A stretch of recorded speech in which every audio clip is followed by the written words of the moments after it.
Okay, seeing the time at 6 o'clock, I'll call the meeting of June 9th, 2020 to order. And we have a roll call, please. Council Agency Authority members Harris? Here. Ashburn? Here. Sullivan?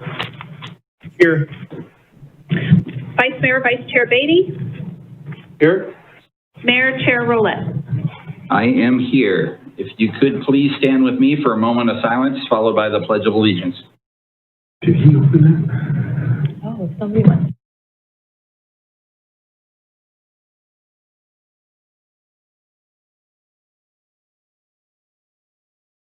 I pledge allegiance to the flag of the United States of America and to the republic for which it stands, one nation, under God, indivisible, with liberty and justice for all. Can I get approval of the agenda? Is there any changes to the agenda, Mr. City Manager? No, there are not. Can I get approval? Move approved. Second. Harris and Mashburn. Roll call vote, please. Council Agency Authority member Harris? Yes. Mashburn? Aye. Sullivan? Yes. Vice Mayor, Vice Chair Beatty? Aye. Mayor, Chair Roulette. Aye. We'll move to item 4, approval of the minutes. Can I get a move? Move approval. Second. Harris and Mashburn, can I roll call vote, please? Councilmember Harris? Yes. Councilmember Mashburn? Aye. Councilmember Sullivan? Yes. Vice Mayor Beatty? Aye. Mayor Roulette. Aye. And then we'll move to item 5, presentations. I see none. We'll move to item 6, consent calendar. Anybody from the council that would like to pull anything off the consent? And I'll just go through Harris. No. Mashburn. Nope. Sullivan. Nope. Beatty. Nope. And I don't want to pull anything. Is anybody from the public want to pull anything off the consent calendar?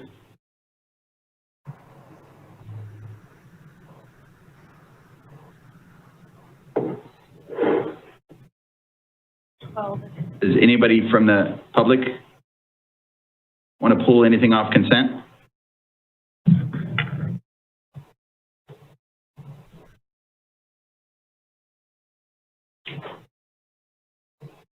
No hands. Okay, thank you. I'll take a motion. I move. Second. Harris, Mashburn, I believe. Can we have a roll call vote? Councilmember Harris? Yes. Mashburn? Aye. Sullivan? Yes. Vice Mayor Beatty? Aye. Mayor Roulette. Aye. We'll move to item 7, business from the floor. This is time to address the council with any issues that are not on the agenda and within the council subject matter jurisdiction. Do we have anybody on the phone tonight?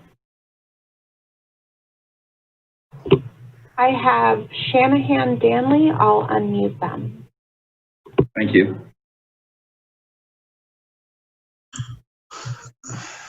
Hello? Yes, go ahead. Yes, Mayor. This is Shannon Danley.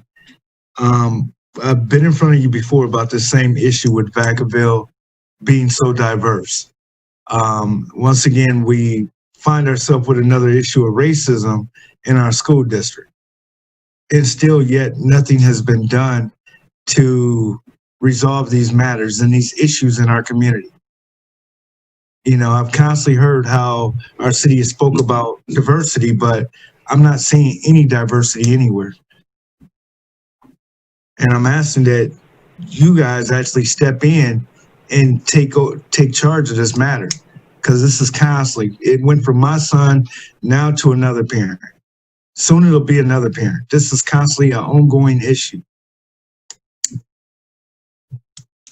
That's all I have to say as far as that matter goes. I would like to make a ask though, with the troubling events I haven't heard from Vice Mayor, yourself, or even the Chief of Police in the past couple of weeks as far as public comment in the community that we live in.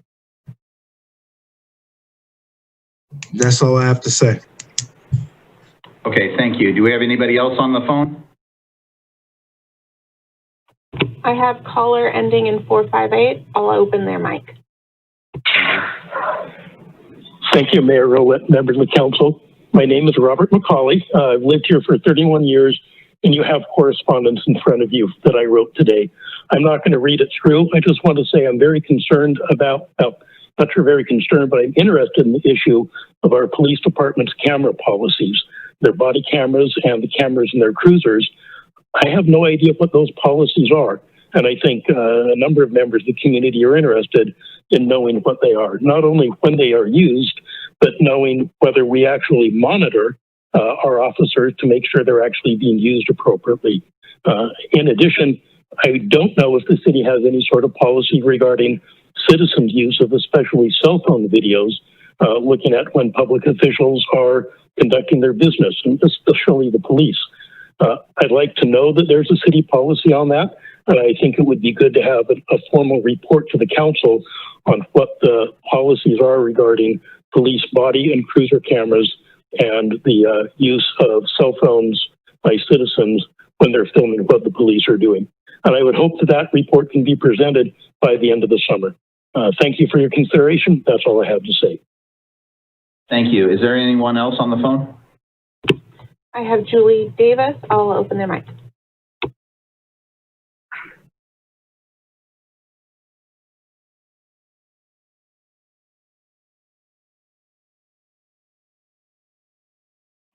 I'm having trouble with Julie Davis. I'm going to go on and come back.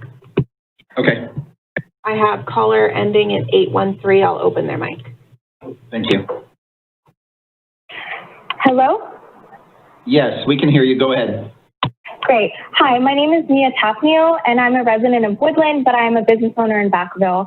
And I'm calling about the Vacaville Mayor's fiscal year 2021 budget proposal. I saw that this year you proposed to, I believe, invest 39% of your budget into the Vacaville Police Department. And I hope that you can perhaps reallocate some of those to be put into civil services and social services. I urge you to pressure the manager's office towards an ethical and equal reallocation of the city's expenditures away from the Vacaville PD and towards sectors that facilitate the dismantling of racial and class inequality in Vacaville. Research shows that a living wage, access to holistic health services and treatment, educational opportunities, and stable housing are really far more successful at reducing crime than police or prisons. So please do not forget about our poor and communities of color.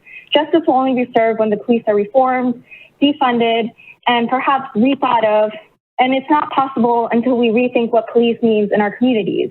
Can I count on you guys to consider an alternative budget that focuses on social services problems versus police action?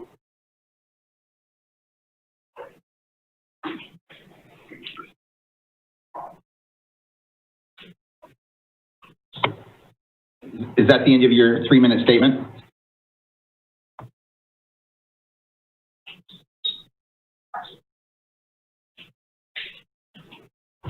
Okay, we'll move to the next caller. Do I have another caller? I have Milton Solorzano. I'm sorry if I mispronounced your name. I'll open your mic. Hello, can you hear me? Yes, we can hear you. Go ahead. So first, I just want to say thank you for having this, opening it up on Zoom. It's good. I think it actually kind of lowers the temperature a little bit and allows people to comment. There's a website I'd point you towards, all the board members. It's the racial dot map offered by the University of, I believe the University of Richmond.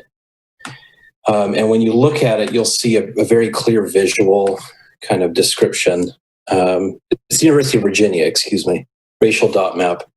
You can look at any city in the country and see kind of visually racial disparities. And in this city, we have the 95688 zip code, which is overwhelmingly white, If you go back about 100 years, there were racial covenants that governed how people sold properties in this community that restricted them from selling houses to people of color, specifically Negroes, as they framed it, and Mongoloids, because, of course, the big concern back then was the Chinese.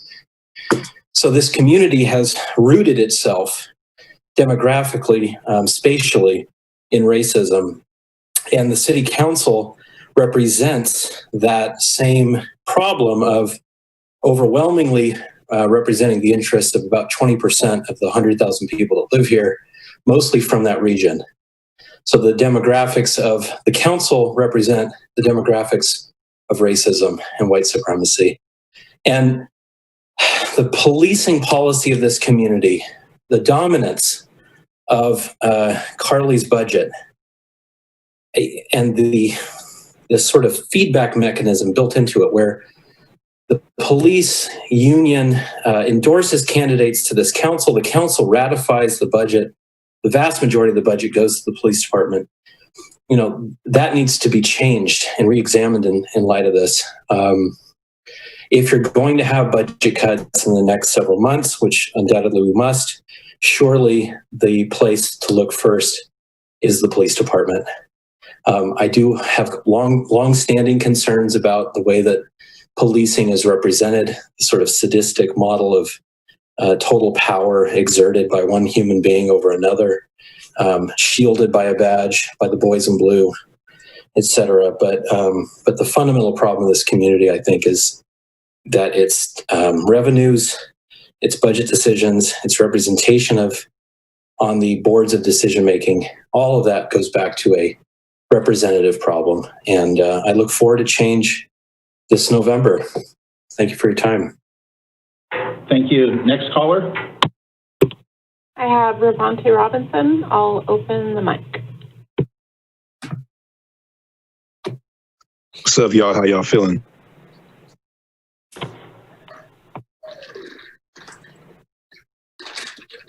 Good. Thank you. I want to hopefully direct y'all to the website 8 Can't Wait. There's policies on there about the police that you have 2 of them in place, but there's another 6 that you should definitely adopt. And I've heard the other people talking about, you know, looking at the budget and seeing that the police get a lot of money. I think you should look at defunding the police, and one way you can do that is by firing bad cops. You know, like you recently had a federal civil rights lawsuit that you had to pay out. Luckily, y'all had to pay a small amount because Aaron Potter was beating up somebody, and he made $199,000 in pay and benefits in 2018. I mean, that's a lot. That's a big chunk of change just right there. And then for the fact that he got 2014 Officer of the Year, it makes me think that John Carly condones that type of behavior. So that's another guy who makes a lot of money too. And, you know, this is basically a call for action because I saw how y'all made statements, long statements about the protest, but never even said Black Lives Matter once through your statements.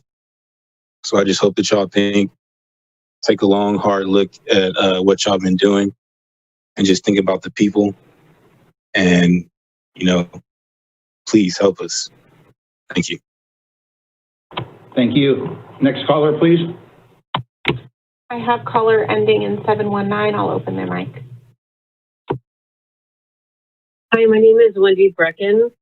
I've been a resident of Vacaville for more than 30 years.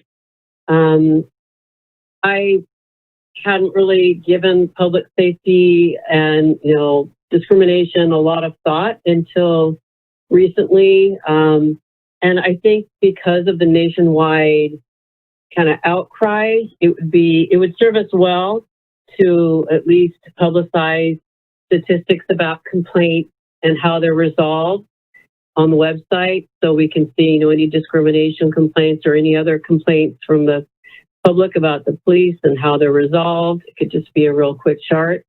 Also, it wouldn't hurt to have some kind of a citizen, you know, review committee so that we can understand, the citizens can understand what's going on, and it would show that the police department is open and engaged with the community. Thank you. Thank you. Next caller. I have caller ending in 211. I'll open their mic.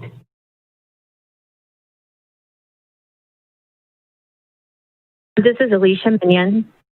Hi, this is Alicia Minion. I sent an email earlier to John Carley and then also to the mayor and council members. And I think under the circumstances that now more than ever, I think it's important that the police chief actually give a special meeting to give a presentation to residents, really to inform the community regarding what policies, programs are currently in place that are designed to mitigate instances of excessive force, unnecessary arrest, racial profiling, and other concerns that residents have. And when looking at some of the statistics I was able to find in the city's financial audit, it showed that when I looked at the last 5 years of physical arrests, so there's figures in the audit report for physical arrests by year for the last 10 years. When you look at the last 5 years, the average number of annual arrests was 4,718. But then when you look to the prior 5 years before that, the average number of arrests were 3,368. So, if I total the arrests in 5 year periods, the 5 year period ending June of 2019, there is 6,746 more arrests than, and looking at a 5 year period ending June of 2010. So I think it's important to really unpack those statistics, break them down, and just have a discussion with the residents.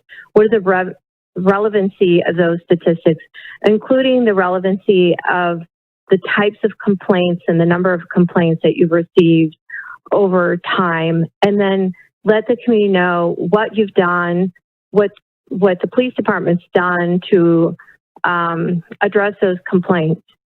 And I know I've heard some callers, and you hear on TV this kind of term of defunding police, and it seems seemingly outrageous, but I think there's some irony, because if you look at the new developments in Vacaville, where the new homes are, we're charged a special tax, a voter-approved special tax above and beyond what 90% of property owners pay in the city of Vacaville. And there's a clause in the agreement that was approved by council back in 2008 that if the property owners vote away this special tax, which is known as the Melrose, that the city will cease being obligated to provide police and fire services. So that language would... Okay. Thank you very much. Do we have the next caller? I have Beatriz Cadenas. I'm sorry if I mispronounced your name. I'll open your mic.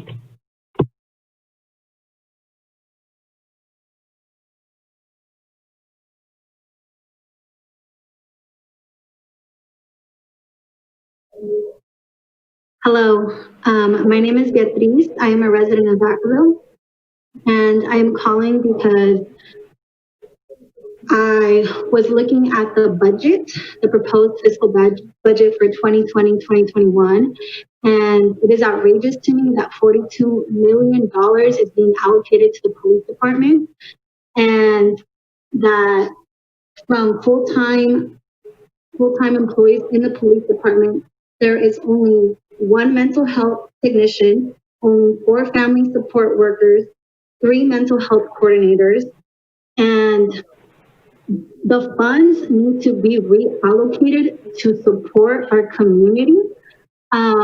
There is a video circulating from a teen boy who was thrown on the ground by a Vacaville PD just this past week. I haven't seen the Vacaville Police Department make a statement about that. This boy was thrown on the ground, put in a chokehold. For what reason? I need city council members to make a statement about this, to hold the police who did this accountable, to let the community know that you are with us and not against us, and to reallocate $42 million, 40% of the fiscal 2020-2021 budget to education, to mental health services, to food pantries, to homeless people. Like, Vacaville City Council members, I urge you guys to, if you are going to make cuts, make them with the police department and reallocate them somewhere else, because the police department has not helped our community, and it's time to hold the police department accountable. Thank you. Thank you. Next caller, please. I have Gregory Ritchie. I'll open their mic.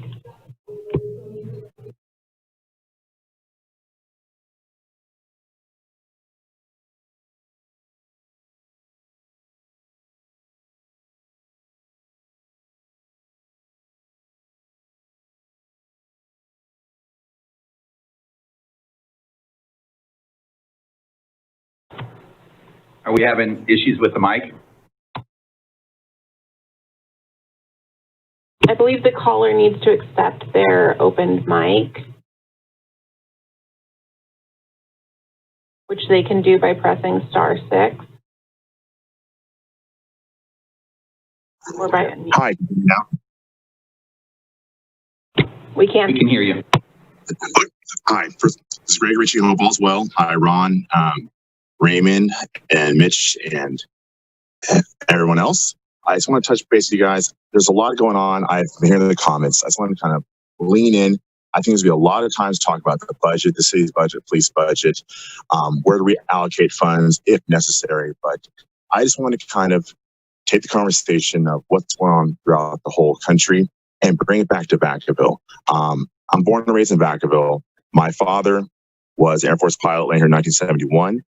We've had an amazing experience in the community. I've had the opportunity to lead this community for college football, spend a third of my life in Los Angeles. I've had a lot of opportunities throughout Los Angeles County to see and interact with police officers in the south of California. Come back to Vacaville has been amazing. Quick experience. During the protest, my father was just relishing the moment, watching people protest in peace. He's a Navy Air Force veteran. He was struggling to get back to his car. A police officer saw him and walked him all the way back to his car. Didn't know the guy. And those are little things that people don't see. You're always going to see bad things that happen in the community. But I think right now, the whole world is in an uproar. And I very much feel it needs to happen. But when we think small, think Vacaville. The Vacaville PD has done some amazing things. Yes, there's always going to be problems everywhere you go. But I think everyone should kind of look at Vacaville and look at what they do in the community. I've had great relationships with the Vacaville PD. John Carley, the head of the POA, Irwin, they do a lot that people don't see. There's always be something that people do see that's bad. You can't stop everything. But the reallocation, defunding, it can't be a blanket statement. I think there's a lot that Vacaville brings. It's a great community. And I think everyone should just really look and not take what's going on in every single city and try to reallocate those problems to Vacaville. Because if all you have is a nail, everything looks like a hammer. So I really think people should look and see how great Vacaville is. Yeah, there's problems, but don't make the nation's problem. Huh? Okay, thank you. No problem. Next caller. I have caller ending in 80. I'll open their mic. Hello, my name is Michelle Guerrera, and I'm a resident of the city of Vacaville here, a transplant from Fairfield Vallejo. I just want to say one thing, first of all, that's most important here is that I agree with many people that our police department is amazing. They do education for human trafficking to the community. They work closely with foster care, and a lot of bad things are going on in the foster care system right now. I think it would be detrimental to the safety of our community to even consider defunding any part of our police department. And because of all the great things that they do, we can't just paint our community, even in Solano County, we can't paint them equal to the really highly heavy populated cities like San Francisco, Los Angeles, where if there are problems down there, they need to be working on some of that on their local level. But as far as Solano County is concerned, you know, we're not in that model for them. And I believe that they're doing a great job of sensitivity training, working with their police officers. And we do need to take a look at that community by community. But to come into our community of Solano County in the city of Vacaville and just say that, you know, well, we need to solve the problem here, what they should be doing is asking for a seat at the table and find out, what did our community do? What did our police department do that made them the success that they are today? So that's where I would like to leave that for our police department, is to, you know, or actually the people who are protesting, ask for a seat at the table, ask what they did that made us so successful in this community, and why we are one of the best cities in California to live in and to raise our children. So anyway, thank you, City Council, for all that you do. Thank you, Mayor Rowlett, for all that you've been doing throughout all of this chaos and craziness that's going on in the world. Thank you. Next caller. Hey, I have Sarah. I'll open her mic. Hey guys, this is Sarah Palmisano. You're used to seeing my face. As a surprise to no one, I'm going to agree with Rovante and Alicia. This is a problem in Vacaville. I don't know if you are aware, but there's a video of two cops pushing children off their bikes that were very obviously not doing anything to them. And the fact that the bulk of the city budget goes to our police is a problem when there's no decent parks in Markham. They've been asking for funds for their community for years to do community projects, and we just keep militarizing our police and pouring my money into them, and it's a problem. Do you guys have any, like, are you proud that our cops are bullying children? Because I'm not. And if you guys think that's a department to be proud of, then that's a problem. Thanks, guys. Next caller. I have Kennedy Fullard. I'll open their mic. Hi there. My name's Kennedy. I have lived in Vacaville for about 15 years now. I just kind of want to address the sit at the table comment that was made earlier. The reason why these protests have been going on is because Black people in this country have been asking for a seat at the table since this country has been founded. So to say, ask for a seat at the table, reflect on what a great community this is, that is wonderful if that is what your experience has been. It has not been that way for everyone. So I believe that, yes, some cuts need to be made to the funds made to the Vacaville Police Department in order to demilitarize it and in order to create a better community that's safe for everyone, not just for those who are privileged enough to have that experience.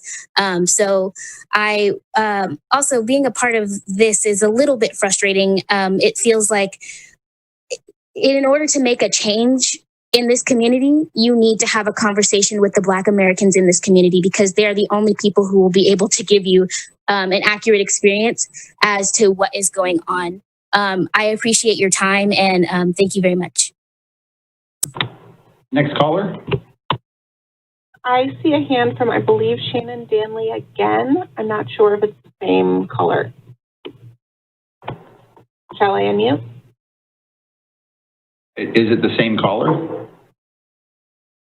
Unless there are two people calling in from the same Zoom. I can unmute. Yeah, unmute. Yeah, this is Shannon Daly once again. And Mayor, I hope yes. Sir? Yes. You got your 3 minutes. I'm sorry. Okay. You get 3 minutes. Okay. Thank you. Next caller. I have a caller ending in 908. I'll open their mic. Hi, my name is Kaylee Tapnio, and I wanted to talk about reallocating the budget to defund the police. I went to high school in Vacaville. I work in Vacaville, and I moved there because my parents were in the Air Force. However, I experienced some of the most racist people and racist systems in Vacaville. Vacaville High School is a high school that turned Black History Month into Kindness Month. We've seen the peaceful protests for Black Lives Matter in front of the police station with not one police there to either support the movement or to show that they're with our community. Instead, we had threats of ICE, we had snipers, and we felt fear when a person drove a motorcycle through the crowd. So I think some of the ways that Vacaville could reconnect with its community is to invest in its communities of color, poor people, its homeless. And I hope that you guys can see that we are a community that votes for you to be in place, and we want you to think of more than just the military and police folks and the prison folks that live in Vacaville, because they're not the only ones that matter. Thank you. Next caller. I have no additional hands. We will move to item 8. 8, we have public hearings. I see none. We'll move to item 9. Mr. City Manager, 9A, please. Thank you. Thank you. And good evening, Mr. Mayor, Vice Mayor, members of the City Council. If I could have the slide presentation, Crystal. So tonight is our second study session on the fiscal 2020-21 budget. Next slide, please. So for a while now, we have been bringing items to the City Council for your budget. And the budget process has been very purposeful with a cautious and strategic approach. It clearly anticipates the economic impacts of the COVID-19 pandemic, but also we attempted to create a budget that meets the operational needs of the organization. And in that regard, we have focused our evaluation on the city's financial outlook. We've been keeping our budget augmentations limited and deliberate, and aligning those with the council's new strategic plan, which we outlined in a lot of detail at our last meeting. And most importantly, I believe, is that it's been a very transparent process. Next slide, please. Just a recap of what we covered at our last City Council meeting, we provided you with an overview of our process and how it did align with our new City Council strategic plan. Each of the recommendations are aligning with the 4 goals that were identified in that strategic plan. We provided additional information regarding your financial update, the city's financial conditions. We also provided you with some details on organizational changes that we made in the city manager's office and the administrative services department. Then we went through specifically our citywide augmentation requests from the different departments and an overview of cost-saving recommendations. Next slide, please. So at that meeting, we had quite a few items raised by the council and the community. So tonight, what we're going to do is provide you follow-up from those items, giving you an overview of the vacancy positions, an update on the recommended augmentations, as well as our cost-saving strategies, and then finally an update on Measure M. Then following those updates, we'll get into more specifics about our general fund revenue overview, more details about our operating budget summary, and then a 5-year forecast. And then lastly, we'll conclude with Public Works giving us an update on their capital improvement program. Next slide, please. So with that, I'm now going to turn the presentation over to Dawn Leonardini, our Assistant City Manager, and she'll walk you through the next couple of slides. Thanks, Aaron. Good evening, Council. At the last Council meeting, Council asked about vacancies, and we provided a vacancy report as an attachment to the staff report with a detailed list of the positions. As you can see, we currently have 33 vacant positions, and we do have vacancies in most of our departments. A lot of the delay that we've experienced in filling these positions is due to COVID, but we do anticipate filling the majority of these starting with the upcoming fiscal year. Next slide. As presented at the last meeting, we reviewed the augmentations in detail, and here is a brief recap. We've aligned the augmentations with our strategic plan goals and primarily focusing on goal 4 to maintain effective and efficient services. We're adding 4 full-time positions, a public safety dispatcher, a cybersecurity analyst for IT, management analyst for the city attorney's office, and a maintenance worker for field utilities, which is in public works. In addition, we are converting 2 part-time positions to full-time, and that would be a recreation supervisor and an IT technician. Other augmentations include fire captain converting to a battalion chief to allow focus on emergency operations center and training. Also focusing on economic development for our biotech initiative, and then additional costs due to the districts and the upcoming election. The fiscal impact total is $849,756, and of that, the general fund impact is $645,657, with Measure M at $100,000, and then the utilities fund being $104,099. Next slide. Also presented at the last meeting were cost-saving strategies recommended by staff, and as you see here, they total $3.1 million in general fund savings. These strategies further our effort to be strategic and cautious as we move forward, and were developed as part of a collaborative effort with the department heads. The details are here. We went through those in the last presentation and also were attached in the staff report. So at this point, I'm going to turn it over to Ken Matsumiya, our Finance Division Manager. Thank you, Don. Good evening, Mr. Mayor, Vice Mayor, members of the council. Crystal, can you actually move to the next slide, please? So the following slide shows the history of the Measure M funds, which was one of the requests in the prior council meeting. And so the Measure M sales tax went into effect in April 2018, the new Measure M sales tax. And so looking at the table on the left, the revenues that we've brought in from April of 2018 through April 2020 is $34.6 million. We've spent about $12.2 million in that period of time, which leaves us with a balance of around $21.7 million. And of that balance, we have $10.8 million in Measure M commitments, which are listed off on the right side. So the major project commitments consist of the grass field complex, about $5.4 million that we set aside for that. The street maintenance program, which is at $2.3 million. The Keating parking lot repairs at $1 million. The downtown alley reconstruction at $560,000, and the Three Oaks renovation at $300,000. So when you remove those commitments, our uncommitted fund balance for Measure M as of April 2020 is $10.9 million. The fiscal year 20 completed projects that were done this year include basketball and tennis court resurfacings at various parks, the Peña Adobe restrooms, the Orchard Park path, the Centennial Park interim dog park, and asphalt overlay, slurry seal, and crack sealing. Next slide, please. So the table on the left was part of the fiscal year 19 Measure M year-end update presentation that was made to council on January 14th of 2020. The presentation listed all expenses and revenue received for Measure M in 2019, which is the column that's highlighted in blue. So that $10.8 million number that I mentioned in the previous slide, that's the Measure M commitments, and it includes all the funding commitments that are listed on this table under the one-time project section through fiscal year 2020, with the exception being the funding for the Fire Station 72 relocation, which on this table is listed as the Station 73 remodel. So based off the council feedback on at the strategic plan study sessions held earlier this year, the Station 72 relocation was removed from the committed amount and will require further council discussion in the future. Next slide, please. So the next section of slides will go over the general fund resources, how we've trended historically, and our assumption for fiscal year 21. So as shown on the pie chart, property tax is the general fund's largest revenue source at 32%, followed by the general and Measure M sales tax.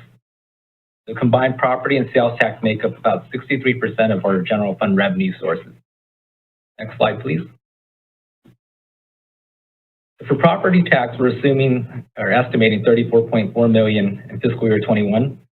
So this category includes property tax in lieu of vehicle license fee revenue, and the residual balance and pass-through payments that we receive as part of the former redevelopment agency dissolution process.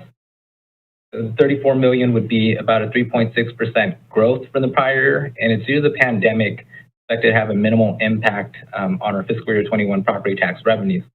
And so as was mentioned in a previous council presentation leading up to tonight's presentation, since the fiscal year 21 property tax revenues are based off of assessed values that were set prior to the impact of the pandemic, that is why you're not seeing property tax being affected the same way other revenues are. So next year's assumption, it doesn't include any potential one-time money that may come in as a result of the settlement of property taxes being appealed. And so if you look at the chart on the right, which shows our history of property tax from 2011 all the way through what we're assuming for 21, you'll notice a spike in 2018. And so that is an example of the result of the settlement of a property tax appeal on one of our commercial properties in the city. Next slide, please. So for sales tax, we work with our consultant HDL on the forecast. We're anticipating sales tax revenue to be $18.6 million in the upcoming fiscal year. It would be about a 3% decline from the current fiscal year, which we're expecting to also be down about 13% when compared to fiscal year 19. The sales tax assumption assumes that COVID-19 is going to continue to have a negative impact through the end of the calendar year, so through halfway of next fiscal year, with moderate recovery that follows. The recovery will vary by industry groups, which I'll go over in the next slide. Some of the positive things that are helping boost our sales tax revenue and offset some of the loss that we're seeing from the pandemic is the implementation of the Wayfair decision and also Assembly Bill 147 that's related to online sales tax collection. So that went into effect earlier this fiscal year, and that's helping us offset some of the losses that we're seeing. The chart on the right shows our historical sales tax trends. The spike that you see in 2016 is related to the unwinding of the state's triple flip. And the spike in 2019 was a result of the state's implementation of new sales tax software, which caused a delay in sales tax collection and remittance in 2018. So the fiscal year 18 numbers are a little bit lower than what they should be because of the state implementing some software that caused delays, and those revenues were instead received in 2019. Next slide, please.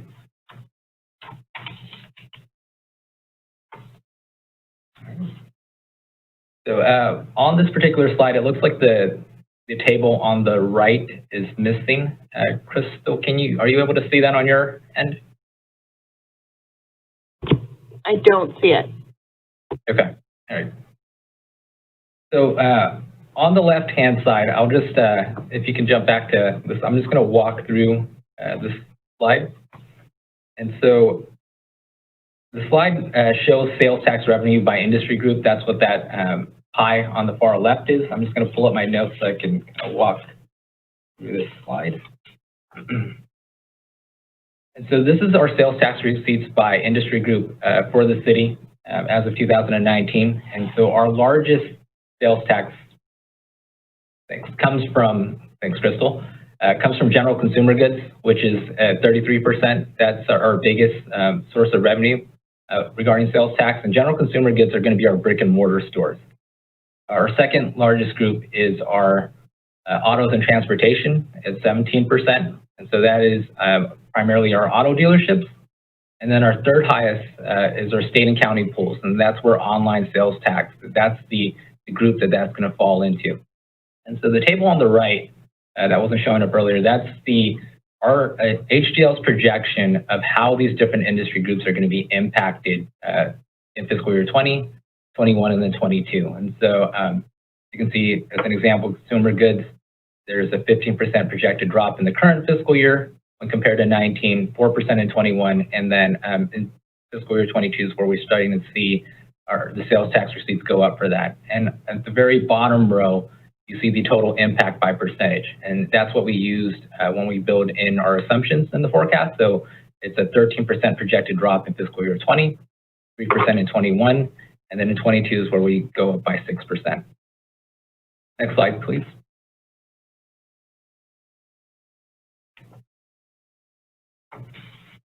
So for Measure M, we're projecting revenues at $15.1 million. This is a decline of about 1%, following the 10% decline that we're currently projecting for this current fiscal year. On the charts to the right, you'll notice that there's a spike in Measure M revenue in fiscal year 2019. So in April 2018 is when the new measured sales tax rate of 0.75 cents went into effect. And fiscal year 19 was that first full year where we're seeing the Measure M revenues come in at that new rate, which is what caused that jump from 18 to 19. Next slide, please. So the other taxes category, we're assuming $21.7 million in fiscal year 21. This would be an increase of about 1.4% from the current fiscal year. This category includes the following taxes. So our franchise tax, our paramedic tax, transient occupancy tax, so that's our TOT, hotel tax, the Measure I excise tax, and business license taxes. And so the impact of the pandemic on the taxes in this category will vary. So taxes such as our paramedic tax, for example, which are based on assessed property value, won't be impacted, similar to the way that property tax isn't expected to be impacted. On the other hand, our hotel tax, the TOT tax, will be impacted because it relies on hotel occupancy and tourism, so things that would be impacted by COVID-19. Next slide, please. So for department charges and fees, we're expecting the revenue to be $9.2 million in the upcoming fiscal year. So this would be a decrease of 2.5% from the current fiscal year, following an anticipated 11% drop in 20 when compared to fiscal year 19. So you're kind of seeing that on the chart as well, where this trending down after 19. And so the two main revenue sources in this category are Parks and Rec fees and paramedic fees, which are two revenue sources that are anticipated to continue to be impacted by the pandemic. And that's also kind of what's playing into our projection for next year as well. Next slide, please. For intergovernmental and other revenues, so the intergovernmental other revenues and transfer categories make up collectively about 8% of our general fund revenues. For the upcoming fiscal year, we're projecting $8.7 million in revenues. This would be a 7% decrease from fiscal year 20. The intergovernmental category is about $1.2 million of that total $8.7 million number. So this category is made up of funding we receive from other governmental agencies, with the main revenue in this category coming from medical transport reimbursement we receive from Partnership Health Plan of California for emergency medical services. The other revenue category totals $2 million, and that's made up of our wireless site lease revenue, investment income, and animal license fee. And then the transfers category, which includes CFD revenue and traffic safety fines, totals $5.5 million. Next slide, please. And then, Crystal, can you hop back into, not the slideshow, but the actual, so that we can see all of the items on the right?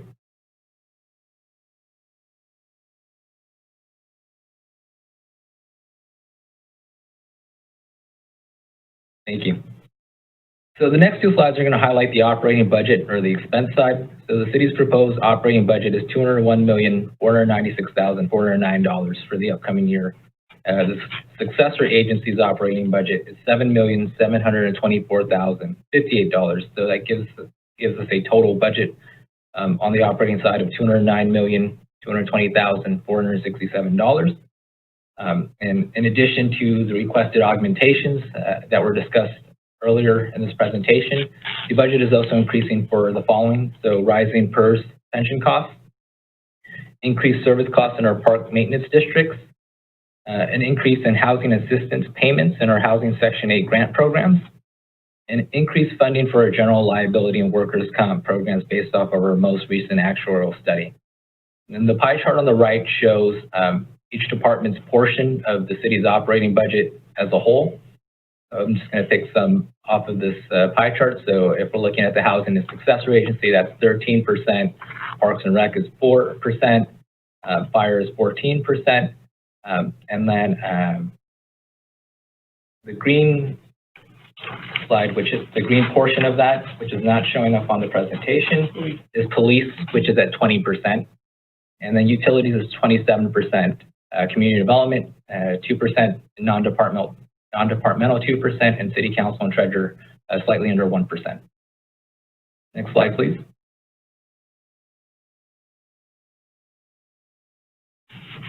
All right, so on this slide, the chart on the left shows the operating budget based on fund type. So the general fund is our largest fund at 51%, or $106.8 million.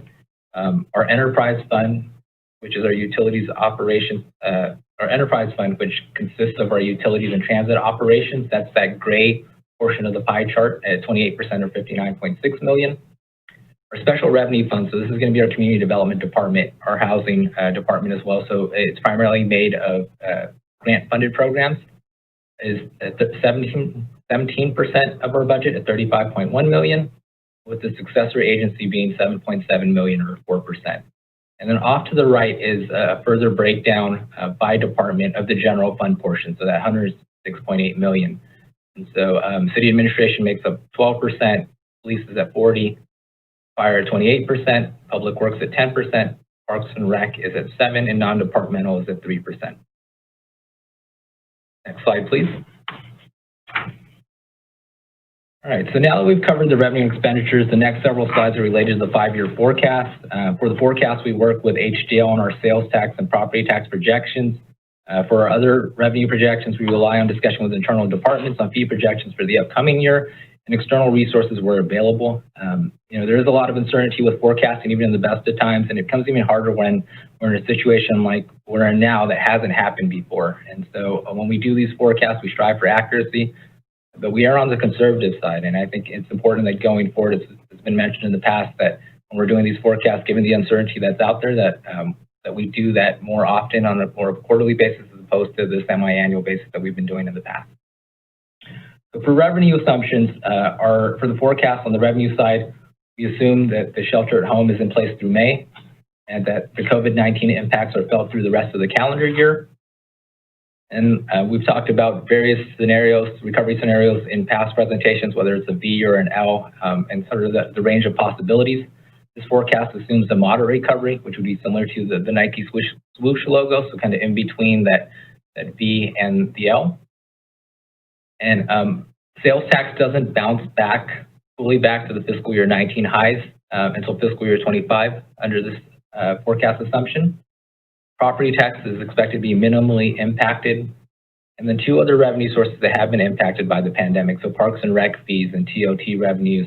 We don't anticipate that to recover fully to the fiscal year 19 levels until fiscal year 22.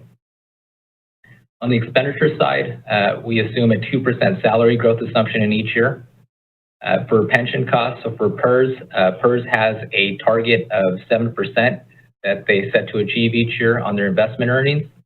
For the forecast, we've assumed a 0% earning for the year, and that's based off of a conference call that PERS held earlier in May, where they're assuming that they would hit 0% by the end of the fiscal year. And so if that were to play out, the impact on our PERS contributions would go up starting fiscal year 23. And the way PERS rolls out their contribution rate increases related to losses on investment, they amortize it over a 20-year period, and their smoothing that occurs in the first 5 years. So in fiscal year 23, we would see 20% of the annual cost. That would move up to 40% the next year, 60%, 80%. And then by that 5th year is when you see that full annual cost that we would continue to pay for the following 15 years to fully pay off that the loss on investments.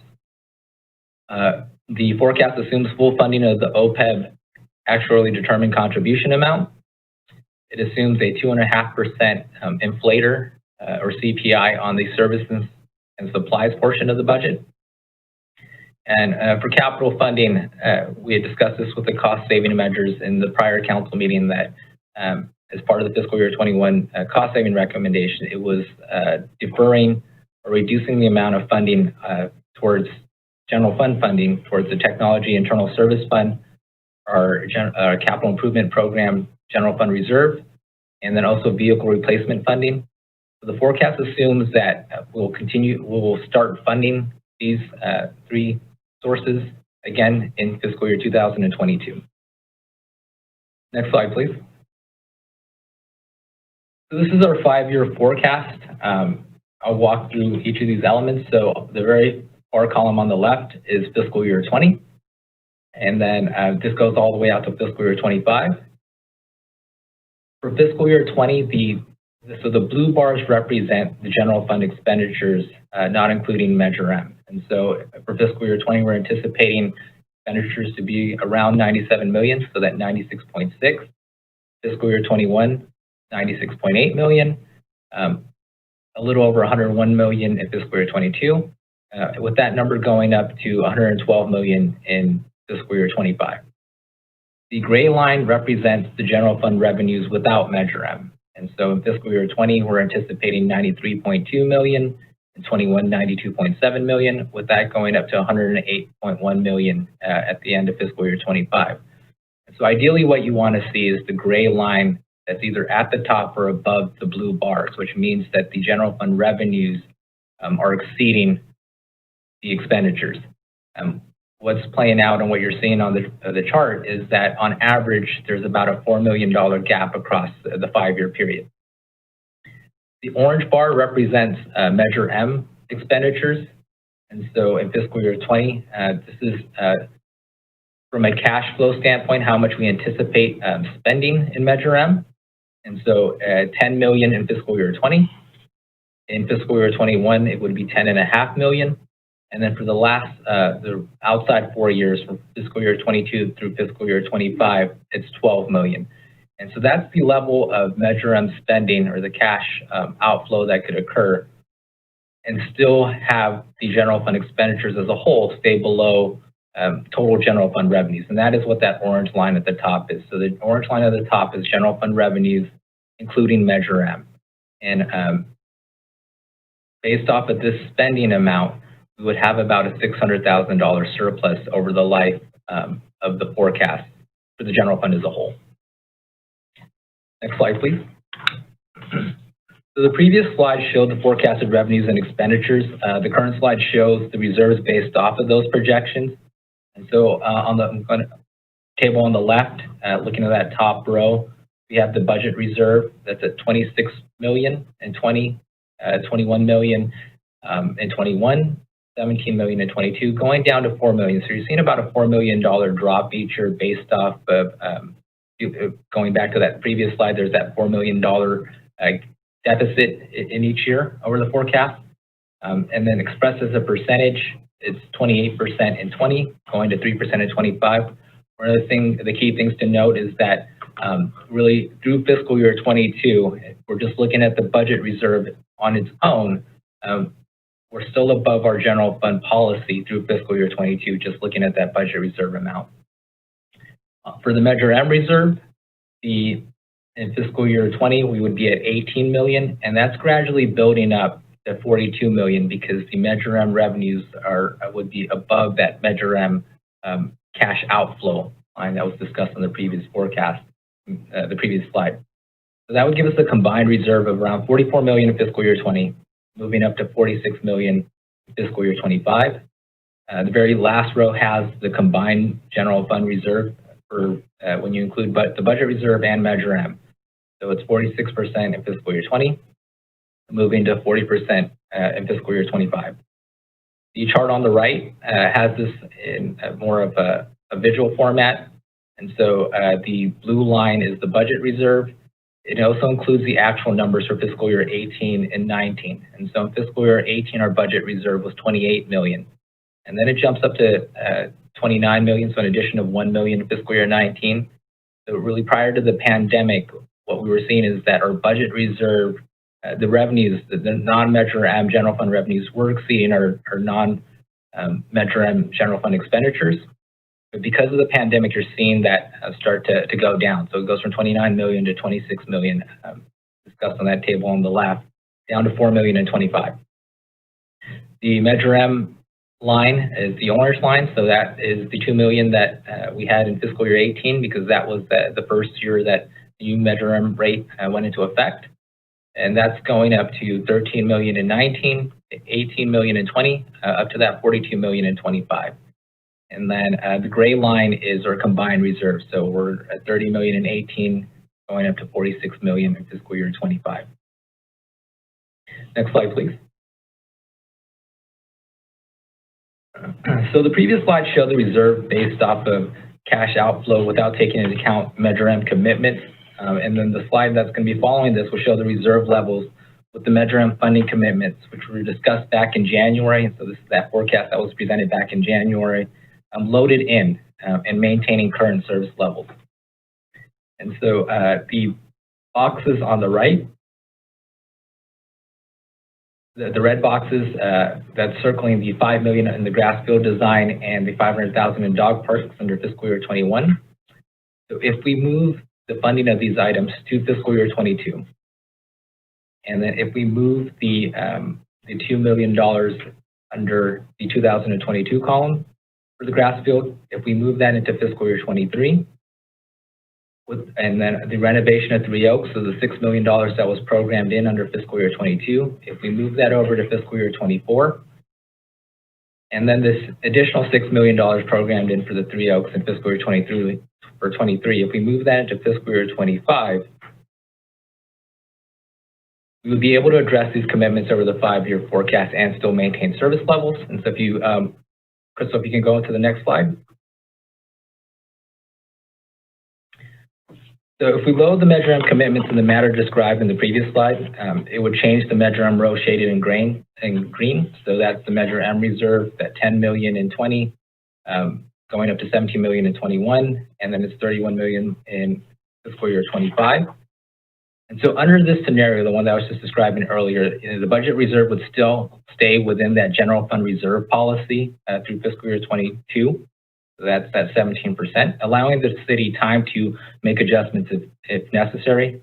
Additionally, the Measure M commitments would get funded and the combined general fund reserve would stay about 30% at the end of the 5-year forecast, which is what you're seeing in that very last column on the table on the right.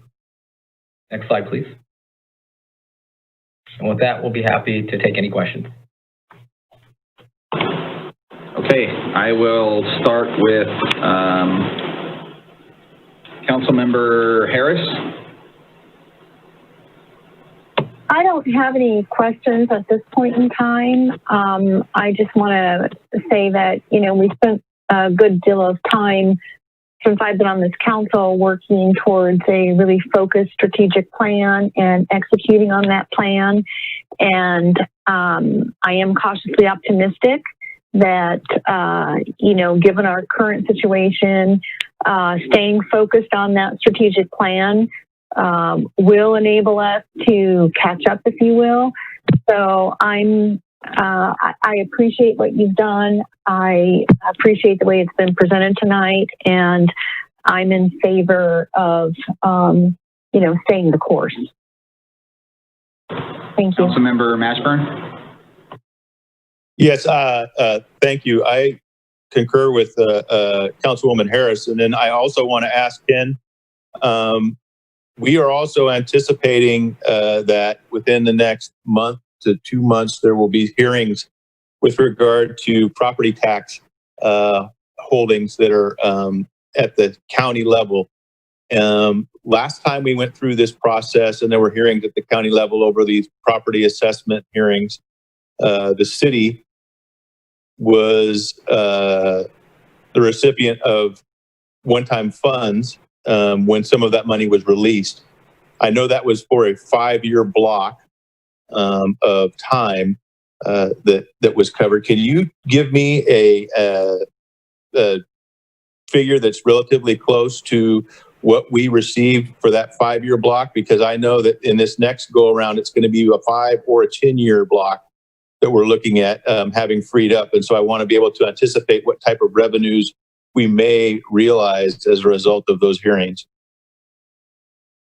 Sure. So for the last appeal settlement that occurred, it was for that 5-year block in 2018. And that ended up increasing our revenues by around $3 million.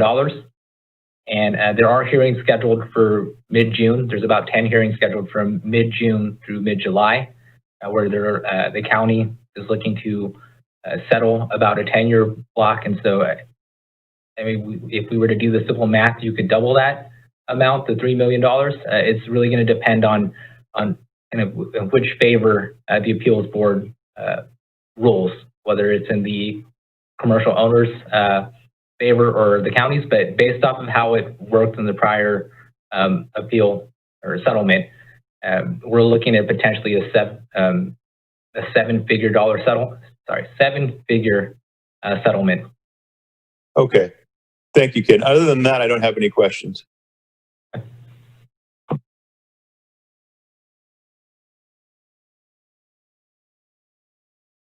Councilmember Sullivan? Yeah, can you hear me? I got a new mic. Can you hear me? Yes, you're fine. Go ahead, sir. Great, thank you. So I share the same sentiment, I think, as Councilmember Harrison and Councilmember Mashburn. I am cautiously optimistic as well, and would like to, thank Vacaville voters for Measure M. It definitely is helping significantly right now. Two issues that I wanted to bring up really quickly. The first issue is that over the last year or so, I've repeatedly tried to agendize a discussion or bring up a discussion on homeless items and a homeless budget in particular.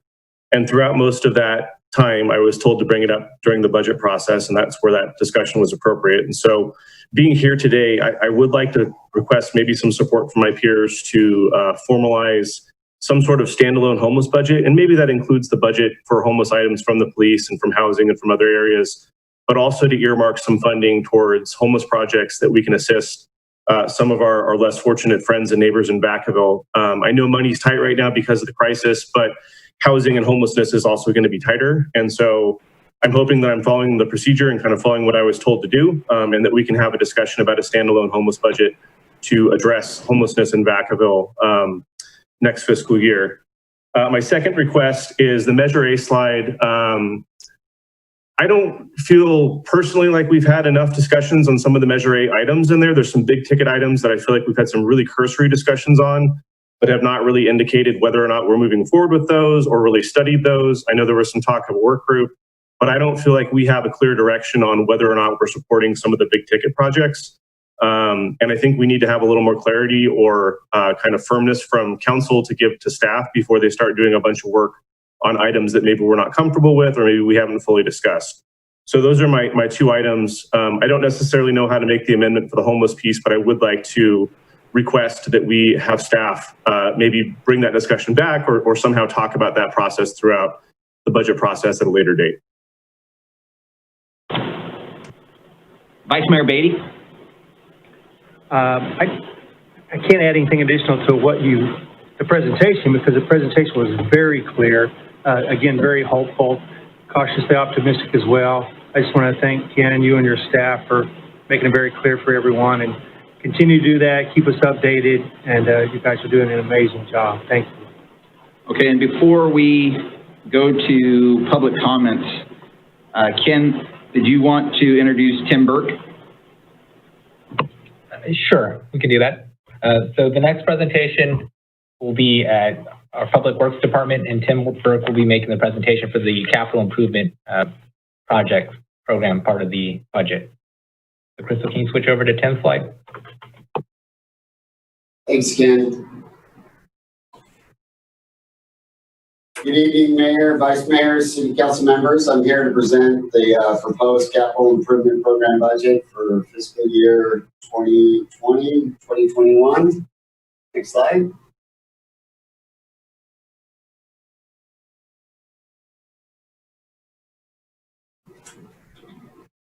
The following pie chart shows how we propose to fund projects for the upcoming fiscal year. Impact fees make up the bulk of the funding for projects at 48%, followed by sewer rehab and major replacements at 17%.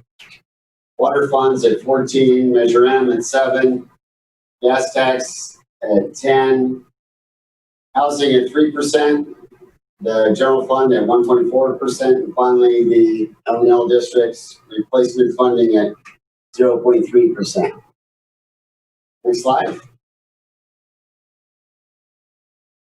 The following slide shows how new general fund money has been budgeted over the last 5 years. This does not include Measure M. In an effort to restrict general fund expenditures in 2021, the amount of general fund money is greatly reduced this upcoming fiscal year. As you can see, in the previous 4 years, the city has budgeted approximately $1.7 million in general fund funding. But this year, we've proposed to reduce that funding to approximately $200,000. In fact, we've reprioritized previously allocated projects. An example of that is 600 Merchant Street to address projects with a higher priority. Well, this will allow the city to fund and construct projects that are needed now, and the projects that can wait we'll fund in the future at a later time. Next slide. The following slide is a reflection of private development trends. It shows the available development impact fees available for budgeting. This is kind of over the last 5 years. As you can see, the up and down nature of development, but this year, the amount of construction going on, we saw an increase over previous years. This year, we have approximately $20.1 million available to fund.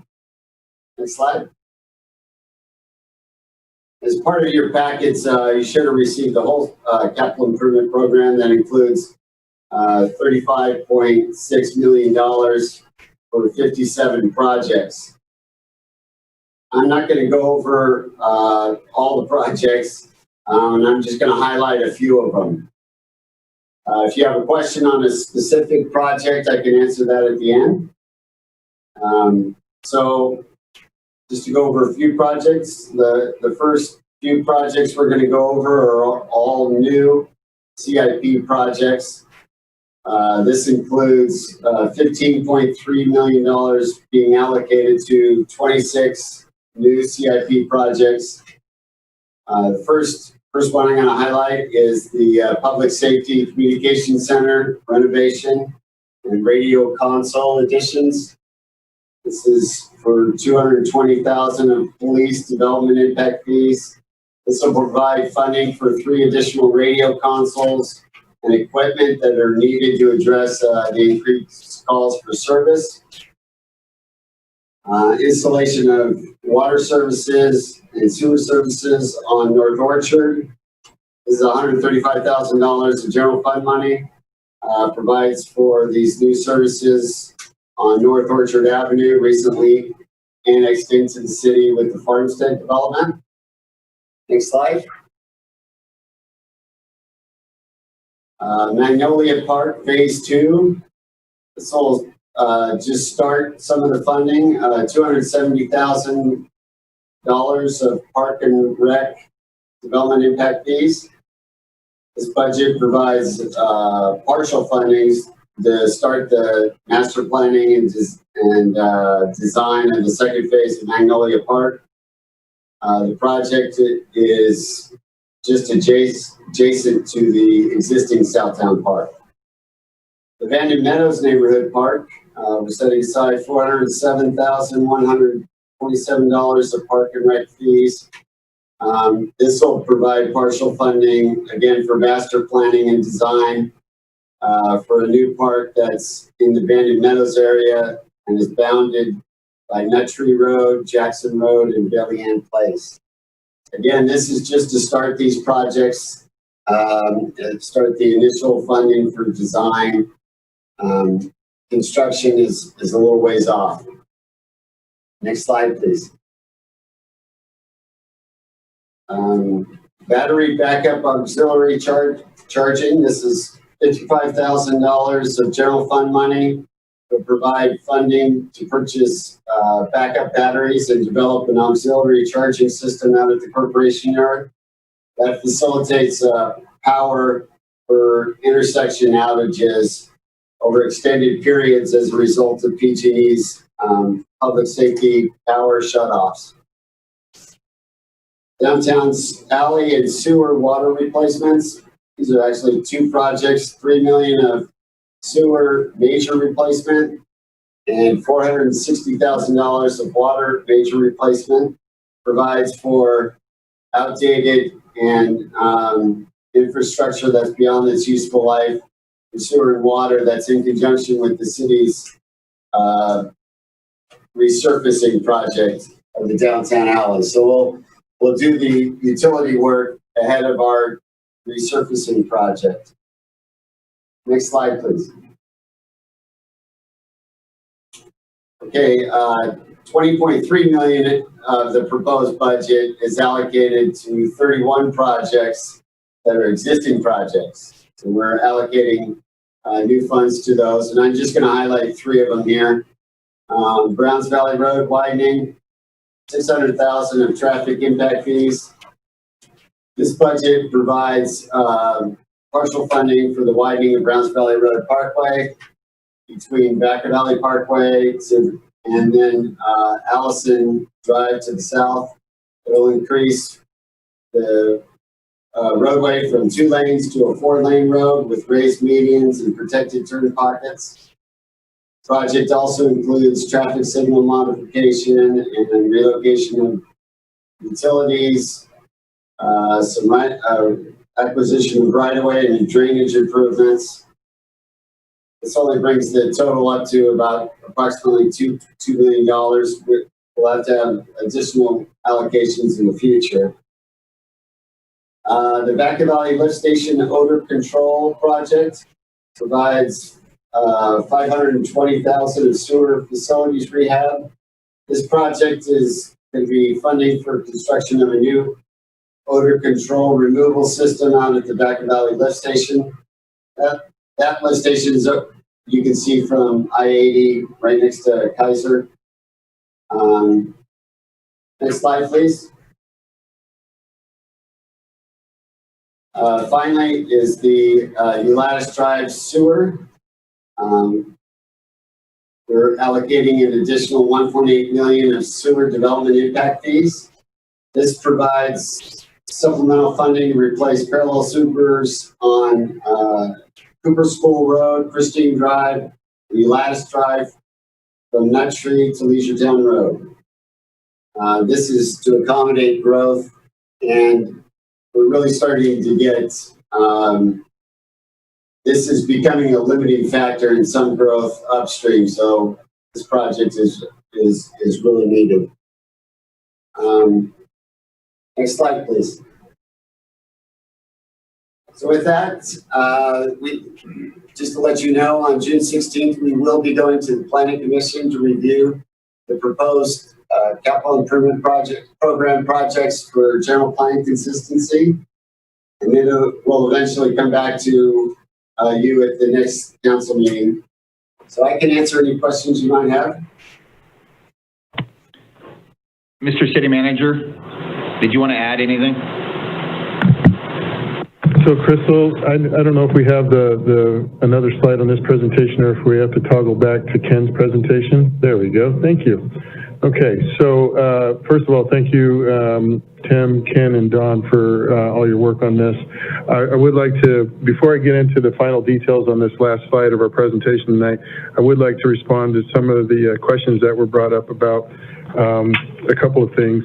The first item is with regards to homeless services. We did something different this year in response to, the desire to have a focus on that. And if you look in your budget on pages 133 and 135, there's both a narrative and a detailed line item budget of what we're doing with the homeless services. Instead of having it fragmented in a variety of different departments, this year we decided to put it under non-departmental and put all the revenue sources for the different services that the city does provide for homeless services in one location, and that way the city manager's office and our budget manager can monitor and track the efforts that we're doing for our homeless population and the services that we provide.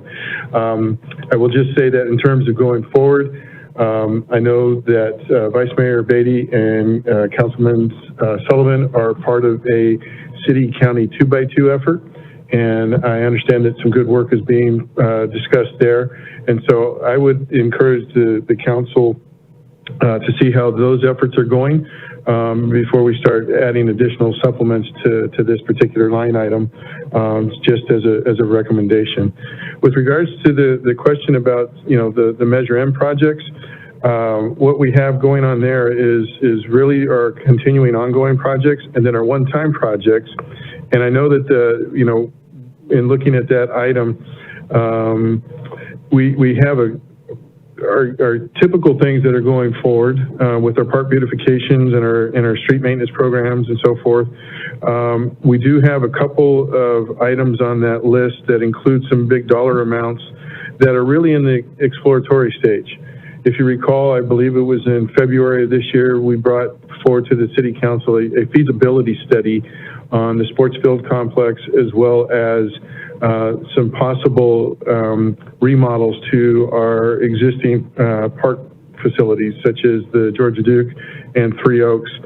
And we presented the preliminary reports on all of those improvement programs with the recommendation that we need to go to the next level now, which is to put together a committee that I believe was comprised of 2 council members and 2 Parks and Recreation commissioners to evaluate the feasibility of those particular projects and have a further dialogue about what's going to happen, what's in the best interest of the community and where should those funds be spent. So that is an effort that will begin once we get through the budget process, and hopefully things slow down with COVID and all. And so that will give us an opportunity to put that working group together and then bring back recommendations from that group to the council at large, so that we do have a bigger discussion and more in-depth discussion about how we spend Measure M money on those particular types of improvements. So I hope that addresses the comments that were made earlier. With that, I would just like to close in saying that once again, I think we've tried to be very cautious, but also very strategic and proactive here. The augmentations that we presented to you are strategic and align very nicely with the council's newly adopted strategic plan. And I think if you look at the forecast, we have easily 2-3 years based on the information that we have right now. We have 2-3 good years of not needing Measure M and being able to invest further in our economic development efforts that we're doing. The biotech strategy is just really beginning to take off. We're already starting to see positive feedback on that effort, and so I truly believe that we have an opportunity in front of us to hopefully smooth out whatever economic impact is coming our way. And so we have committed to the council and to the community that we will be coming back on a quarterly basis to update you all with true numbers for sales tax figures and everything, so that we are carefully monitoring and giving a full, transparent picture of what our budget truly is. And so I hope that we've provided you with all the information needed to make an informed decision, because at your next meeting, as the last slide shows here, we will actually be proposing all these elements that we presented to you thus far for your adoption and your consideration and adoption. So with that concludes our presentation tonight on the budget. Thank you for your consideration, and I'll be happy to answer any additional questions that may arise. Okay, before we open it up to public comment, I'm going to bring it back to the council. I'll start again with Councilmember Harris. I don't have any further comments. I appreciate the capital improvement project list that we were provided tonight and had a chance to review that in the council document. So good job. Councilmember Mashburn. I don't have any further comments on this piece of the presentation. Thank you, Mr. Mayor. Councilmember Sullivan. I have a couple comments. Am I unmuted? Sorry. So I really appreciate the city manager's comments and his response there. I do sort of disagree with those comments, or they don't necessarily satisfy what I'm asking for. So on page 133, the $246,900 that we're earmarking for homeless services is great, but it does kind of earmark a bunch of the stuff that we're already doing. It doesn't add any room to expand programs. It doesn't add any room to maybe allocate the homeless roundtable a budget. It doesn't add any room to expand kind of what we're already doing. And so I really don't, I'd like to talk about it further. I think we can dive into this 246, but I do think as the 2x2s progress, there is going to be the need for some sort of contribution from the city. And I don't want to be in the position where we say, oh, it wasn't budgeted, you have to wait till next fiscal year, because I think we should earmark some funding now and have a discussion. And in my comments later, I'll talk a little more about the 2x2, I think. And that might make more sense. I just think it's worth us having a future discussion, maybe quickly. And maybe this could coincide with other topics related to the 2x2 and et cetera, et cetera. The second comment about the Measure M piece, I firmly disagree. I don't feel like we've had a thorough discussion on the park project. And I think it's a huge expenditure. I've heard from the Community Services Commission that there were some fallacies with the study. And quite frankly, in the COVID environment, it's a lot of money for a project that kind of doesn't make sense right now. And we have kids in Vacaville that don't have the ability to play at a neighborhood park because they don't have a neighborhood park. So I don't feel like we've really sussed that out. And I know there's this committee that's going to talk about that. I just worry that we're talking to staff and having them put $5 million aside in multiple fiscal years to talk about a project that I'm very uncomfortable with, that I don't feel like as a city council we've agreed on, and that I think we need some more discussion on. So I do really appreciate the city manager's comments. I'm not trying to discount them, but personally, I don't feel like we've had that discussion, and I think we need to do that. And then also the homeless piece, I would still request we bring back a homeless line item budget discussion at a future meeting. Okay, Vice Mayor Beatty. I just want to thank you for all the work you're doing, how much attention in great detail is going into forecasting what we're going to need. But thank you so much, you and your team, for what you're doing. And then do we have any public comment on this?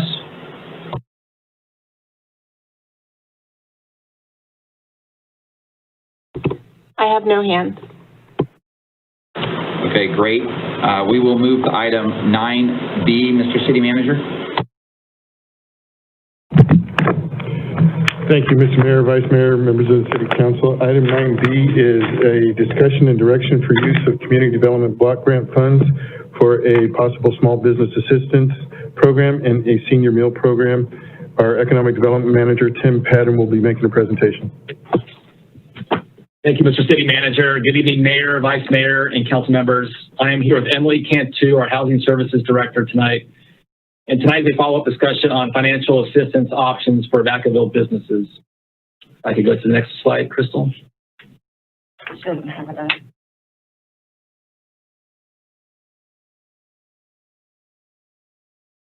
Oh, just waiting for our next slide.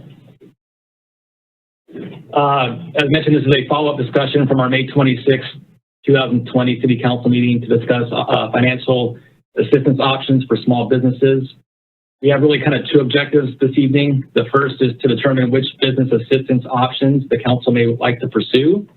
And the second is to provide direction on CDBG funding for cities, the City Senior Hot Meals Program.